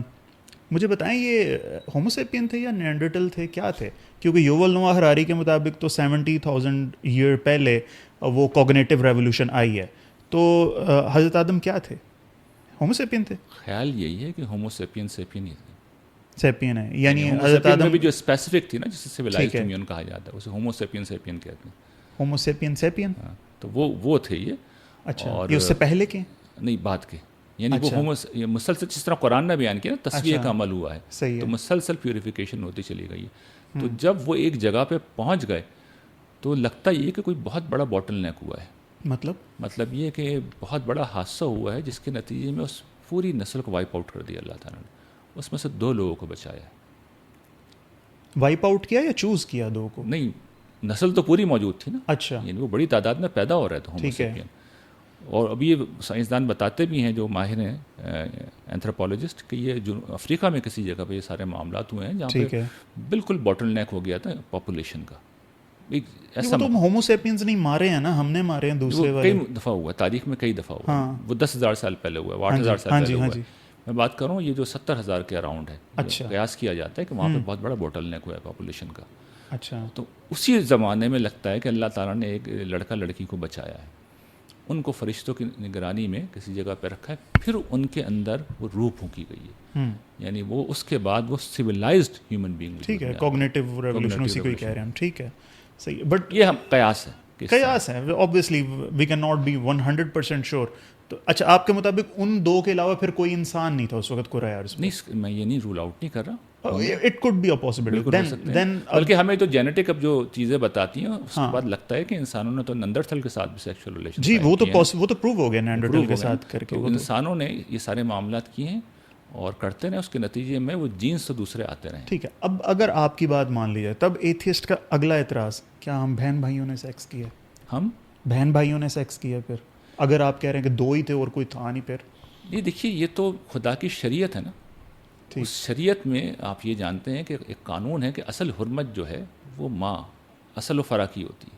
اچھا، پہلے دن سے جو اصل حرمت رکھی گئی ہے یہ. باقی جو وہ حالات کے تحت چیزوں کو چینج کیا گیا. تو قیاس یہ ہے کہ اس زمانے میں اس کو الاؤ کر دیا گیا ہوگا. یعنی یہ تو رشتوں کا تقدس جتنا بھی ہے وہ خدا کے حکم سے وجود میں آتا ہے. ہر تقدس خدا کے حکم سے وجود میں آتا ہے. صحیح ہے. اچھا، یہ یوول ہراری یہ بھی کہتا ہے کہ جانوروں میں ہومو سیکچویلٹی ہوتی ہے، لہٰذا یہ نیچر ہے. تو آپ اس کو کیا ریسپونڈ کریں گے؟ سیکشولیٹی جو ہے وہ ہومو سیکچویلٹی جانوروں کے اندر بھی ایگزسٹ کرتی ہے، لہٰذا یہ نیچرل چیز ہے، اس کو ان نیچرل نہیں کہا جا سکتا. نہیں، ہمیں تو دیکھیے ہمارے اندر تو یہ بھی پایا جاتا ہے نا کہ بہن بھائیوں کے ساتھ ہم تعلق قائم کریں. تو اس کو بھی ممنوع قرار دے دیا گیا ہے. تو اگر مالک نے ممنوع قرار دے دیا ہے تو بس ختم ہو گئی بات. ٹھیک ہوگی. اس چیز میں کوئی اپیل ہو نہ ہو، اس کا اس سے کیا تعلق ہے؟ اپیل تو بڑی چیزوں میں ہو سکتی ہے. صحیح ہے. ٹھیک ہے. یعنی انسان بہت کچھ کرنے کے کیپیبل ہے. صحیح ہے، بالکل ٹھیک ہے سر. اچھا سر، قرآن پاک جو ہم سے جس طریقے سے بات کرتا ہے وہ سمپل 2+2 4 کی طرح کیوں نہیں کرتا؟ وہ ہمیشہ ہر ایک چیز میں ایک چھوٹا سا ریلے آف ڈاؤٹ چھوڑ دیتا ہے. یعنی اسے یہ اگر ہمیں بتا دیتا کہ 7 آسمانوں کا مطلب کیا ہے، ہمیں بتا دیتا کہ 6 دن میں کائنات بنائی، وہ ہمارے دن نہیں ہیں. اس طرح سے کیوں اللہ تعالیٰ کنفیوز چھوڑ دیتا ہے؟ پھر ہمیں بعد میں اس طرح کی باتیں، جب تک سائنس ترقی نہیں کرتی ہمیں قرآن پاک سمجھ نہیں آتا، پھر ہم بڑا چوڑے ہو کے کہتے ہیں یہ بات قرآن پاک میں پہلے لکھی ہوئی تھی. یہ تو غلط ہے کہ جو کہتے ہیں کہ قرآن کو صحیح پروو کیا. قرآن از دا ویریفائر، یہ بات ٹھیک ہے، لیکن اللہ تعالیٰ نے یہ کلیئرٹی سے ہمیں کیوں نہیں یہ باتیں بتائی ہوئی؟ قرآن مجید دیکھیے اللہ تعالیٰ نے انسانوں کے لیے نازل کیا ہے. ٹھیک. اور انسانوں کو انہوں نے بہت اعلیٰ سطح پہ پیدا کیا ہے. انہیں پتہ ہے انہوں نے ڈفرس پیدا نہیں کی ہیں. انہوں نے وہ مخلوق پیدا کی ہے جس نے صرف ابھی جیسے کہ بات ہوئی 70,000 سال کے عرصے کے اندر وہ اسپیشیز جو لاکھوں سال سے موجود تھیں ان سب کو پیچھے چھوڑ دیا. اور آپ جانتے ہیں کہ بڑی بڑی یہاں پہ طاقتور مخلوقات موجود ہیں. شیر ہے، چیتا ہے، عقاب ہے. جی. انسان آئے اور چھاتے چلے گئے اور پوری دنیا پہ رول کر رہے ہیں. اس کے سہارے کر رہے ہیں. ان سے مخاطب ہوئے ہیں اللہ تعالیٰ. صحیح. تو انسان کی انٹلیکٹ پہ بھروسہ کرتے ہیں اللہ تعالیٰ. اور پھر قرآن مجید کی 2 سطحوں میں انہوں نے نازل کیا. ایک سطح تو وہ ہے جس میں انہیں اپنا اصل میسج ڈلیور کرنا ہے, اصل مدعا جس پہ آخرت کی فلاح موقوف ہے, جس پر نجات موقوف ہے, وہ اس کی ہندی کی چندی کر دیتے ہیں, وہ بال کی کھال اتارتے چلے جاتے ہیں, وہ جزیات میں جاتے چلے جاتے ہیں کہ اس میں غلطی نہ ہو جائے. اس میں تمہیں کسی مولوی صاحب, کسی ریحان احمد یوسفی صاحب کے حوالے نہیں کر رہا, کسی عالم دین کے حوالے نہیں کر رہا. یہ میرا تمہارا معاملہ, نبوت ختم ہو رہی ہے, کوئی نبی نہیں آئے گا, جو سمجھنا مجھ سے سمجھ لو. تو وہ جزیات میں فرع میں جا کے بتاتے چلے جاتے ہیں چیزوں کو, صحیح, اور ریپیٹیشن کرتے ہیں, بار بار ریپیٹیشن, تاکہ کوئی غلطی نہ ہو. یہ ایک سطح ہے. ٹھیک ہے, یہ عام لوگوں کی سطح ہے. اس کے بعد دوسری سطح میں قرآن مجید بہت مشکل کتاب ہے, بڑی انٹلیکچوئل کتاب ہے, اس کے اندر بڑی ڈیپتھ ہے. مثال کے طور پر ابھی جو سورہ فاتحہ کے متعلق میں نے آپ کو کہا کہ دوسرا جملہ اصل میں پہلے کی استدلال کر رہا ہے. یہ میں نے عام بات نہیں کہی ہے, یہ انٹلیکچوئل لیول کی بات. ٹھیک ہے. اب یہ عام سطح پہ کوئی آدمی شاید اس کو نہ سمجھے. عام آدمی تو ایسے پڑھے گا, تمام تعریفیں اللہ کے لیے, تمام عالموں کا پالن ہار ہے, وہ رحمان ہے, وہ رحیم ہے. میں کہہ رہا ہوں استدلال ہے وہ. آپ کہیں گے میں پوری اگلی صورت کو بھی اس طرح ریلیٹ کر کے بتا سکتا ہوں. یہ ایک دوسری سطح ہوتی ہے. تو اللہ تعالیٰ نے اس سطح پہ بھی قرآن کو رکھا ہے, اور اس لیے کہ یہ وہ کتاب ہے جس کے متعلق وہ کہتے ہیں کتاب انزلناہ مبارک یدبروا آیاتی ولیتذکر اولو الالباب. یہ وہ کتاب ہے انتہائی بابرکت جسے ہم نے نازل کیا ہے کہ اس کی آیات میں تم تدبر کرو. تدبر کا مطلب یہ ہوتا ہے کہ بہت گہرا غور و فکر کرو, اس کی ڈیپتھ بہت زیادہ ہے. اور پھر دوسری چیز یہ اس سے نصیحت حاصل کی جائے. تو نصیحت کوئی بھی حاصل کر سکتا ہے, اس پہ نجات موقوف ہے. ٹھیک, یہ ڈیپتھ والی بات ہے. تو صحیح بات ہے کہ آپ جیسے صاحب علم لوگوں کے لیے یا بڑے سطح کے لوگوں کے لیے جن کی انٹلیکچوئل سطح ان کے لیے چھوڑی گئی ہے کہ وہ اپنی زندگیاں لگائیں, وہ عربی زبان سیکھیں, وہ 30 40 50 سال لگائیں, اس کے بعد پھر وہ واضح کرتے ہیں. اسی لیے علماء کا طبقہ ہے. لیکن ان میں کوئی مسئلہ نہیں ہے. اگر اس میں کوئی ایسی بات نہیں ہے کہ جس میں اختلاف ہو جائے تو اللہ تعالیٰ نے آپ سے پوچھ لینا یا مجھ سے پوچھ لینا بھائی یہ بات تم نے ایسے کیوں نہیں سمجھی. پکڑیں گے نہیں اس کے اوپر, سمجھیں گے تو آپ کے اوپر واضح ہوگا کہ بڑی بات. ٹھیک, میں سمجھ گیا سر. اچھا سر, عالم ارواح میں ہم سے ایک وعدہ لیا گیا, بلا شبہ یہ ہمیں یاد نہیں ہے. ٹھیک ہے, کچھ لوگ ایکسیپشنز ملی ہیں جو کہتے ہیں کہ ہمیں یاد بھی ہے, پتہ نہیں صحیح ہے کہ نہیں. لیکن سر کہا یہ جاتا ہے کہ اس کا امپیکٹ اب یہ ہے کہ ہماری فطرت میں چیز آ گئی ہے کہ ہمیں شر برا لگتا ہے اور اچھی چیزیں ہمیں اچھی لگتی ہیں. یہ اس چیز کی دلیل ہے کہ عالم ارواح میں ہمارے ساتھ کوئی اس طرح کا معاملہ کیا گیا تھا. ٹھیک ہے, اب سر ہم چلتے ہیں انڈیا کی مثال لیتے ہیں, 500-600 سال آگے چلتے ہیں.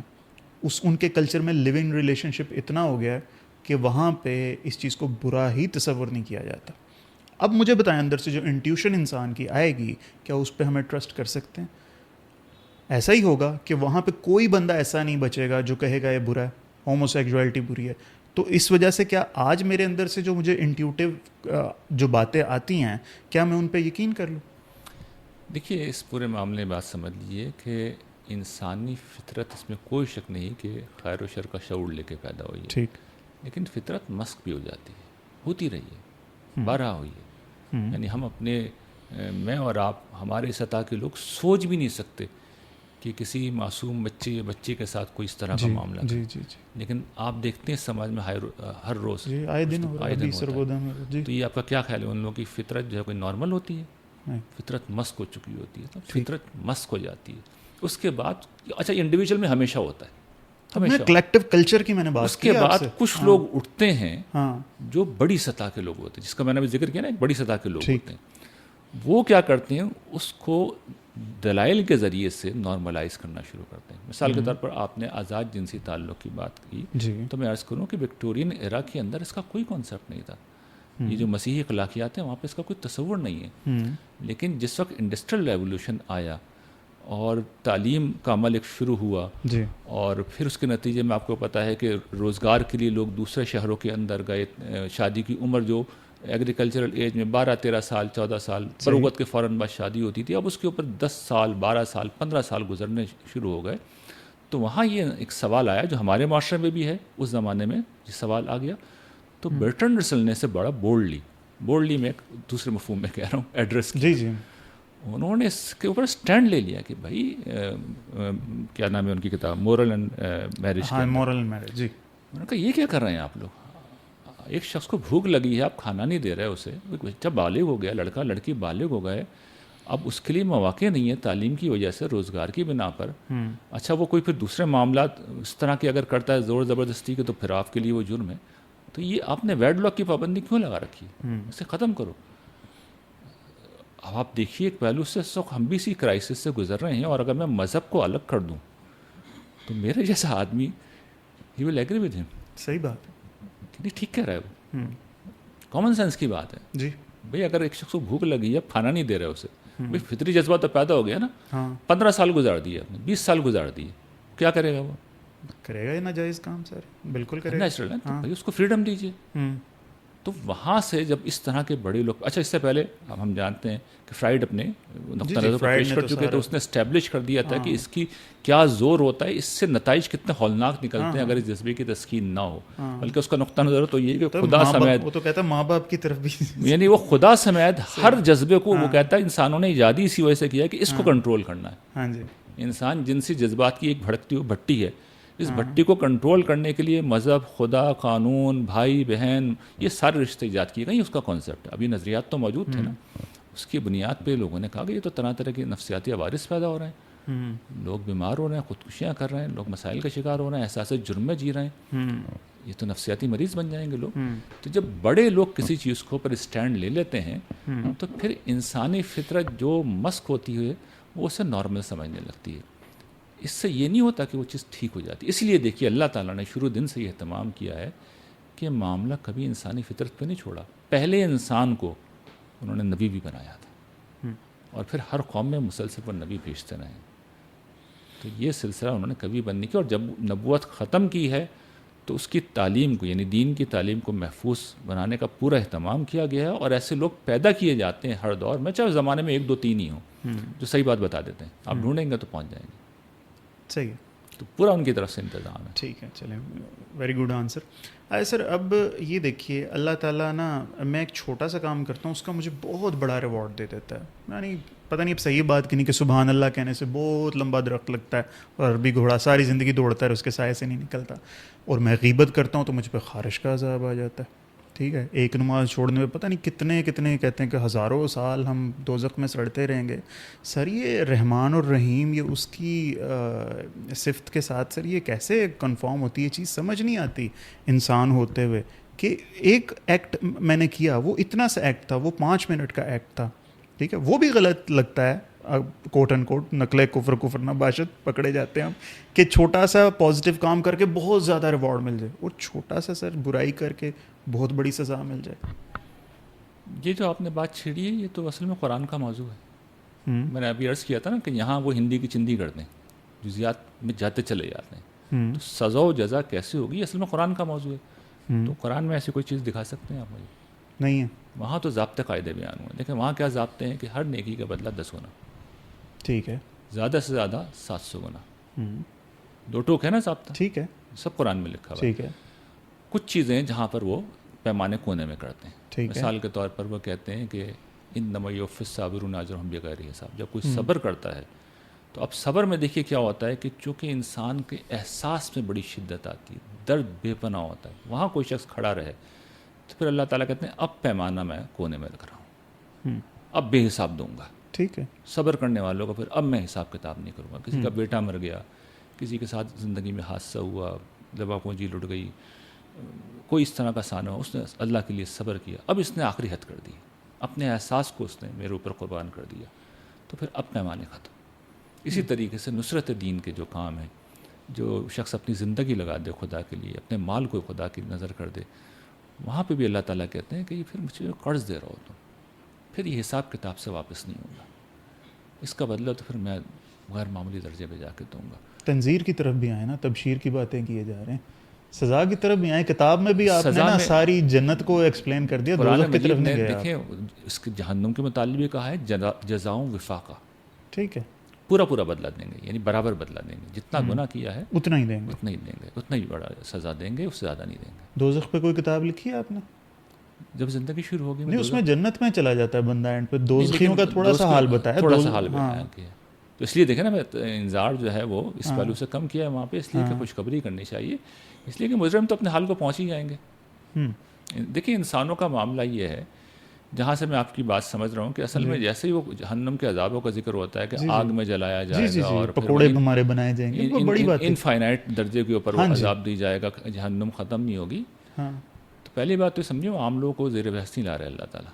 اچھا، وہاں پر اصل میں وہ لوگ زیر بحث ہیں جو گویا کہ خدا خود مخاطب ہو چکا تھا رسول کی شکل میں، ٹھیک، اور رسول نے خود کھڑے ہو کے اتمام حجت کیا، جن کو پوری مہلت دی گئی، سمجھایا گیا، بتایا گیا، ایک ایک چیتاونی دی گئی، پریڈکشن کی گئی ہیں، یہ بتایا گیا خدا نے کہ میں آ گیا ہوں. اچھا، ان کے دل و دماغ میں بھی کوئی ڈاؤٹ نہیں ہوتا، انہیں بھی پتہ ہوتا ہے کہ یہ مقابلہ خدا سے ہی ہو چکا ہے، لیکن مانیں گے نہیں. یہود و نصاروں کو پتہ تھا اچھی طریقے سے کہ یہ وہی نبی ہیں جو ہماری کتابوں میں جن کی پیش گوئی ہے، لیکن کیسے مان لیں، ہم چھوٹے ہو جائیں گے. عرب کے سرداروں کا سمجھ میں آ گیا تھا کہ سچے ہیں، مسلسل ایک چیز زیر بحث آ رہی ہے، لیکن یہ کل کا نوجوان، حضور نوجوان تھے، 40 سال کا عمر کا تو لڑکے ہی ہوتے ہیں سرداروں کے سامنے، اس کے سامنے جھک جائیں، سر جھکا دیں، ہم سردار ہیں، ہم طاقتور ہیں، یہ در ہے مگر در یتیم ہے، اس کے سامنے سر جھکا دیں، انسان کے سامنے کیسے جھکیں؟ صحیح، یہ سرکشی تھی، یہ تکبر تھا، اور یہ سامنے انہیں پتہ چل گیا تو خدا ہے اس کے پیچھے. تو جب کوئی سرکشی کرتا ہے خدا کے مقابلے میں تو پھر خدا اپنے حساب سے ہی ہلکی سے ہلکی سزا دی ہے خدا نے، what he is capable of, خدا یہ کم سے کم سزا دی. اور اس میں بھی 2 جگہ اشارہ کر کے بتا دیا ہے، سورہ انعام میں اور سورہ ہود میں، کہ خدا کی مشیت پہ یہ جہنم، یعنی اس کو کوئی پابندی نہیں ہے، جب چاہے ختم کر سکتا ہے، پابند نہیں ہے. صحیح ہے. ویسے جنت کی بھی ڈسکرپشن جو آپ نے اپنی امیجنیشن میں رکھی، وہ شیشے کا محل ہے، اڑ بھی رہا ہے، ٹھیک ہے، ہم نے کیا کرنا ہے یہ سب؟ میں نے دودھ کی نہر کیا کرنی ہے؟ میں نے شہد کی نہر کیا کرنی ہے؟ بتائیں. مجھے تو یہ چیز موٹیویٹ نہیں کرتی. میں اپنی ذات کی اپنی بات کروں، مجھے تو یہ انڈرسٹینڈنگ نہیں آتی. مجھے موٹیویٹ کو نہ کرتی ہو، لیکن کچھ نہ کچھ تو موٹیویٹ کرتا ہوگا نا، یہ کچھ بھی نہیں کرتا. یا یہ عربوں کے لیے بتایا گیا؟ دیکھیے قرآن مجید نے تو ایک ایسے انسان کو سامنے لیا ہے جو نارمل زندگی گزار رہا ہے، اس کا ایک عمومی ذوق ہے. تو اور خاص طور پہ وہاں پر عرب کے آپ دیکھیں نا، یہ جو خاص طور پہ جنت کی منظر کشی کی گئی ہے، جنات تجری من تحتها الانہار، آپ تصور کیجئے یہ ایک صحرا نشین کے لیے، جہاں نہ سبزہ ہوتا تھا نہ پانی ہوتا تھا، ٹھیک ہے، اصل میں اس کی آئیڈیل زندگی کا نقشہ کھینچا ہے. ٹھیک ہے. میرے آپ کے لیے شاید کوئی بھی خاص بات نہ ہو، ہم تو ادھر باہر نکلیں گے راستے میں، جناب اتنے درخت میں راستے میں آیا ہوں، اتنے درخت ملے ہیں، نہریں بہ رہی ہیں، وہ تو ہمارے روزمرہ کا حصہ ہوتا ہے. ایسے ہی ہے. یورپ میں تو یہ کوئی چیز ہی نہیں ہے، وہ تو بعض تنگ ہو جاتے ہیں. تو قرآن مجید نے ان کو سامنے رکھا ہے، انسانوں سے انہوں نے ایک بات کہی ہے ان جنرل، وَلَكُمْ فِيهَا مَا تَشْتَهِي أَنفُسُكُمْ وَلَكُمْ فِيهَا مَا تَدَّعُونَ، جو تمہارا دل چاہے گا، صحیح، جو تم چاہو گے. اب ہو سکتا ہے آپ کا ذوق علمی ہے، آپ یہ کہیں پروردگار مجھے تو کتابیں اچھی پڑھنی ہیں، مجھے کوئی انٹلیکچوئل 3 ٹائم چائے مل جائے، بیگم مل جائے، کتابیں مل جائیں، بہت ہے میرے. وہ اللہ تعالیٰ کہیں گے جو تمہارا دل چاہے گا تم بتاؤ، یہ جنت میں نے تمہارے لیے بنائی ہے، تم ڈیسائیڈ کرو گے تمہیں کیا رہنا ہے. صحیح ہے، ٹھیک ہے. اچھا مجھے ایک بات بتائیں، ایک ایتھیسٹ ہے، آنیسٹ ہے، ویسے میں مسلم ہوں، میری آڈینس کے لیے میں بتا دوں، ٹھیک ہے، اب وہ کنونس ہوا ہی نہیں، میں اسے دلائل دیتا رہا. ایک تو چیز نا کفر یہ ہوتا ہے کہ مانتے ہوئے بھی آپ انکار کریں، وہ تکبر، وہ اصل کفر ہے قرآن پاک کے مطابق. لیکن ایک بندہ کنونس ہی نہیں ہوا. تو مجھے بتائیں کہ کیا کہیں سر کوئی ادنا درجے کی بھی پاسبلٹی ہے کہ کوئی ہندو، کوئی کرسچن جنت چلا جائے، یا جنت پہ صرف مسلمانوں کی مونوپلی؟ جنت اللہ تعالیٰ نے اس قومیت پہ، مذہب پہ رکھی نہیں ہے. جنت تو قرآن مجید نے جو بڑی تردیدیں کی ان میں سے ایک تردید یہ ہے کیا کہ یہ تم سمجھتے ہو نا کہ یہود پیدا ہو گئے تو جنت میں جاؤ گے، اور نصارہ پیدا ہو گئے جنت میں جاؤ گے. قرآن مجید تو اس کی تردید میں کھڑا ہوا. مشرکین کا بھی یہ خیال تھا. قرآن مجید نے کہا ہے جو اصولوں کی پیروی کرے گا، اصول کیا ہے؟ ایمان لاؤ، عمل صالح کرو، سب جنت میں چلے. مسلمانوں پہ بھی یہ ہوتا نام ہے، سارے گروہوں کا نام لیا ہے کہ ہمیں بھی جو کہہ رہے ہیں کہ ہماری کوئی جاگیر نہیں ہے. عیسائی جو بھی ایمان لائے گا، اللہ پر، آخرت پر اچھے عمل کرے گا، وہ جنت میں جائے گا. تو قرآن مجید کا موضوع ان چیزوں کی تردید کرنا، یہ جو نسلی اور قومی اور مذہبی بنیادوں پر نجات ہے، اللہ تعالیٰ اس کی تردید میں کھڑے ہوئے ہیں. صحیح، کیونکہ وہ لوگ یعنی ان کو بھی جا سکتے ہیں وہ، اگر وہ ایمان، اگر وہ شرائط پوری کر رہے ہیں، یہ شرائط پوری کریں تو چلے جائیں گے. اس میں کیا عمل صالح کریں. تو ہم مسلمانوں کی غلط فہمی ہے ٹھیک ہوگا. اور ایسی غلط فہمیاں ہم سے پہلے بھی ہوتی رہی ہیں. تو اللہ تعالیٰ کو پتہ تھا. اچھا بڑے مزے کی بات یہ ہے قرآن مجید کی ابتدائی صورتوں میں اللہ تعالیٰ نے یہود و نصارہ کی ساری گمراہیوں کو جمع کیا کیونکہ انہیں پتہ تھا کہ مسلمان ایکشن ریپلے کریں گے. صحیح. تو وہ کیا مسلمانوں. اور دیکھیے سورہ فاتحہ میں یہی کہا گیا غیر المغضوب علیہم ولا الضالین, ان گمراہوں کی اور مغضوب کے راستے پہ مت چلانا. صحیح ہے. اور الحمدللہ ہم وہی چلنا ہے. ٹھیک ہے. اچھا سر, قرآن پاک فائنل اللہ تعالیٰ کی طرف سے بک ہے. اللہ تعالیٰ نے کیوں پچھلوں کو کیوں نہیں ختم کر دیا؟ اور بلکہ میرے خیال میں تو پچھلی کتابوں سے میں نقصان ہونے لگ جاتا ہے, کیونکہ کئی دفعہ کچھ لوگوں کا طور طریقہ یہ ہوتا ہے بائبل کے حساب سے قرآن کو وہ ڈیفائن کر رہے ہوتے ہیں. ٹھیک ہے, وہ اوتھینٹک تو نہیں ہے نا. ٹھیک ہے, تصدیق بے شک کرتی, اس کا مطلب تو نہیں ان میں کوئی چیز ہے. تو اللہ تعالیٰ کیوں نہیں ٹوٹل جیسے ایک پوری نسل کو پیرش کر دیتا ہے, پوری کی پوری قوم کو الٹا کر کے ایسے مارتا ہے اللہ تعالیٰ. ٹھیک ہے, تو ان کو بھی کتابوں کو ختم کر دیتا ہے تاکہ کنفلکٹ نہ ہوتا اتنا. نہیں, اس کے لیے تو قوموں کو ختم کرنا پڑتا نا. یہ اللہ تعالیٰ کی اسکیم نہیں, وہ انٹروین نہیں کرتے. کیا اس تو لیے ہے کہ یہود و نصارہ نے عاد سمود ختم کر دی تو کتابیں بھی ختم کر دی. انہوں نے اس جرم کا ارتکاب نہیں کیا نا. اچھا, انہوں نے یہود کو اس لیے ختم نہیں کیا گیا کہ وہ توحید سے وابستہ تھے. توحید میں تو بہت اچھے تھے, مجھ سے آپ سے زیادہ اچھے موحد ہیں وہ آج بھی. تو اس لیے ان کو ختم نہیں کیا. جب وہ باقی ہیں تو ان کی کتابیں بھی باقی ہیں. ہم سے تو صرف یہ کہا گیا ہے کہ ان پر ایمان رکھو کہ وہ بھی اللہ کی طرف سے نازل ہوئی ہیں. یہ تھوڑی کہا گیا کہ ان کی پیروی کرو. پیروی تو حضور کی کرنی ہے, قرآن کی کرنی ہے. صحیح. تو اس حیثیت میں موجود ہیں. صحیح ہے. آج سر فائنل میرا آپ سے کوشچن یہ ہے, یہ جو کہا جاتا ہے کہ ہماری آج ڈسٹرکشن کی جو وجہ ہے وہ یہ ہے کہ ہم نے قرآن کو چھوڑ دیا ہے, اس بات کا مطلب کیا ہے؟ کیا کس سینس میں ہم نے چھوڑ دیا ہے؟ کیونکہ یورپ ترقی کر رہا ہے تو انہوں نے کون سا قرآن کو پکڑ لیا ہے؟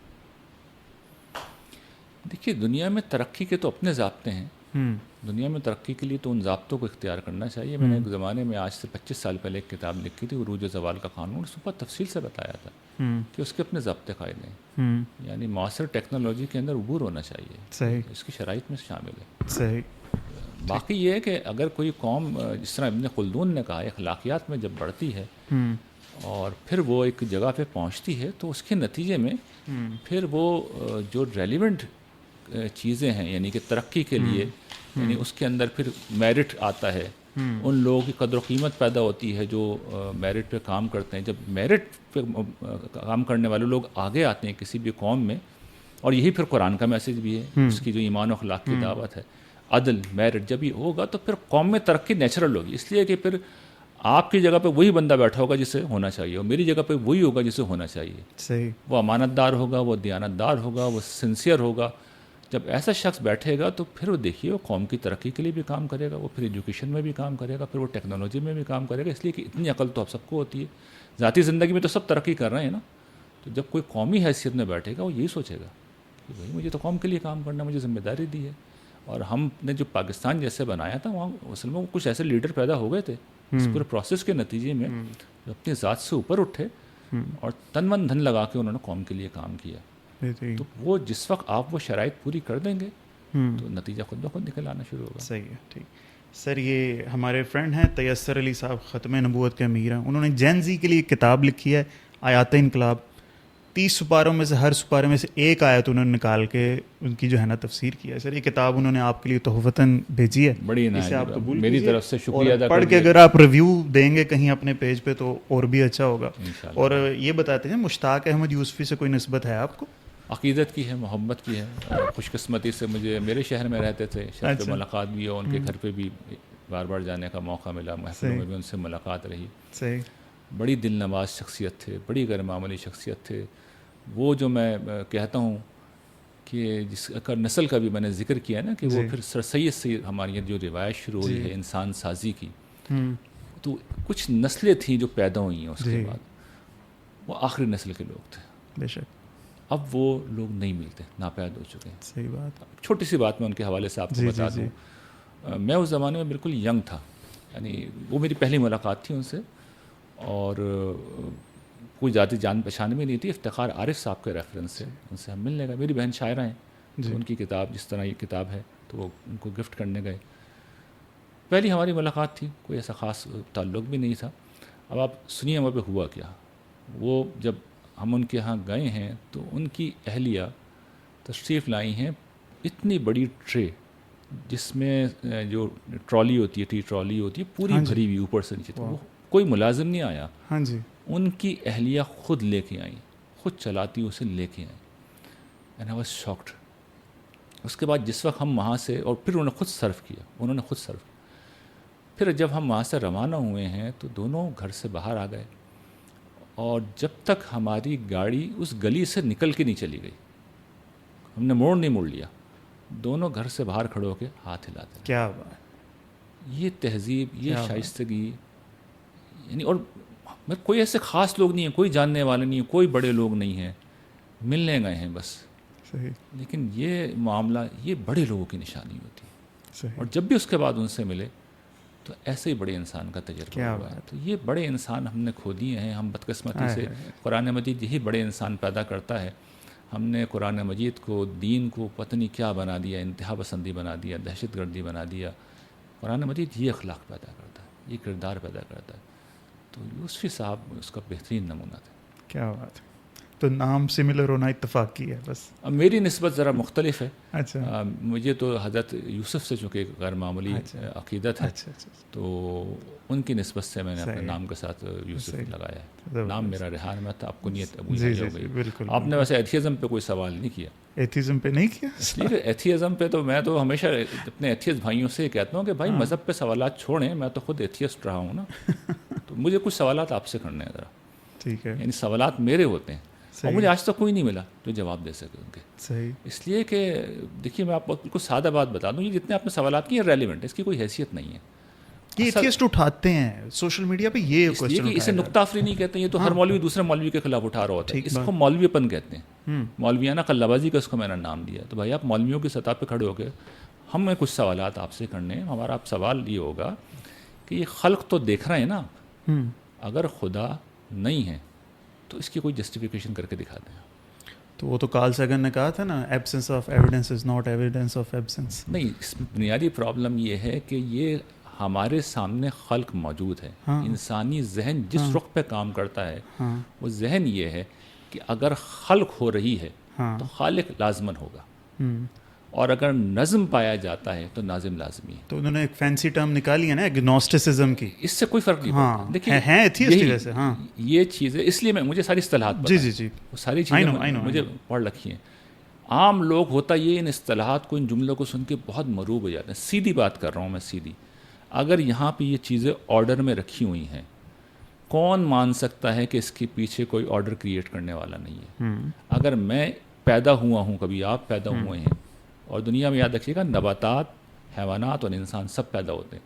باقی مادی دنیا میں نظم ہوتا ہے, یہاں پیدائش, نظم بھی ہوتا ہے, پیدائش بھی ہوتی ہے. تو کس نے یہ آرڈر کریٹ کیا ہے, کس نے خلق کیا, بتا دیں. ایک ہی جواب ہوتا ہے. جواب جانتے ہیں کیا ہے؟ اتفاق سے ہوا ہے. اتفاق سے. تو اگر یہ کوئی معقول جواب کسی کو پسند آتا ہے تو بھائی اسے بہت مبارک ہو, کہ اتفاقات کی یہ چین اتنی طویل ہو گئی ہے کہ کوئی احمق ہی اسے اتفاق کہہ سکتا ہے. صحیح بات. سینکڑوں اتفاقات کا ایسا حسین مجموعہ جو ہے, اس کو عرف عام میں منصوبہ کہتے ہیں, پلانڈ عمل کہتے ہیں. تو اگر وہ اس کو مان کے خوش ہیں, اور یہ بھی میں عرض کر دوں, میں نے ڈاکیومنٹری میں واضح کیا کہ ٹوٹل 4 چیزیں ہر ایتھیسٹ کے پیچھے کھڑی ہوتی ہیں. 4 ہی ان میں سے کوئی ہے. پہلا مذہبی جبر, جی, یعنی جو مجبور کرتا ہے لوگوں کو. جی, فریڈم چاہتے ہیں. جی. دوسرا, نہیں فریڈم نہیں, یعنی لوگ جو ہیں وہ اپنی بات ٹھوس رہے ہیں اور ان کو مجبور کر رہے ہیں کہ ہمارا نقطہ نظر مانو, پرسیکیوشن کر رہے ہیں, اس سینس میں کہہ رہا ہوں.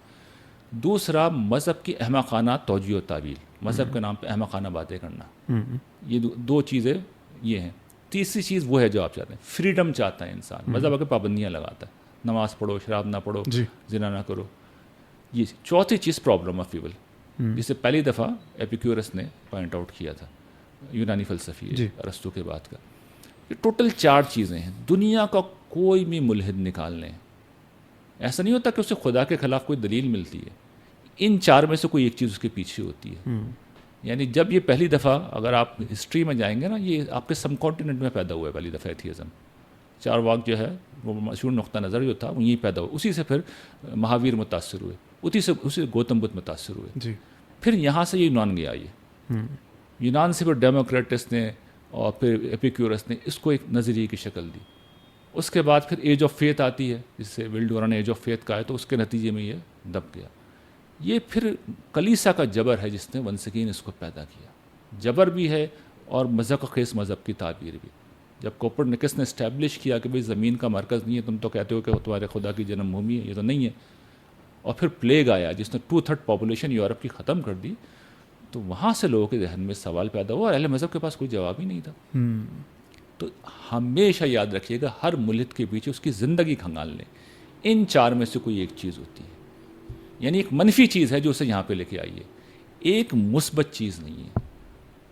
مجھ سے پوچھیں گے تو آپ نے صرف رسالت کی دلائل پوچھے تھے، توحید کے آخرت کے دلائل کے انبار ہیں قرآن کے اندر، بے شک. کوئی کھڑا نہیں ہو سکتا. تو جتنے ملحدین ہیں، میں یہ کہتا ہوں پتہ نہیں کس طرح کے ملحدین ہیں، انہیں تو الحاد کا بھی ڈھنگ سے نہیں پتہ، نہ اس کی تاریخ سے واقف ہیں کہ کہاں سے اس کی جنم بھومی کہاں ہے، ایران میں کیا ہوا، کیا وجوہات تھیں، دور جدید میں کیا ہوا، وہ ادھر ادھر کی چیزیں پڑھتے ہیں.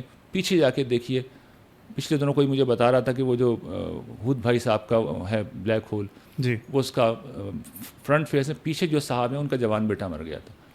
اب اس کے بعد انہیں شدید غصہ آیا کہ یہ خدا ہوتا تو یہ نہیں ہوتا، انہوں نے بلیک ہول بنا ڈالا.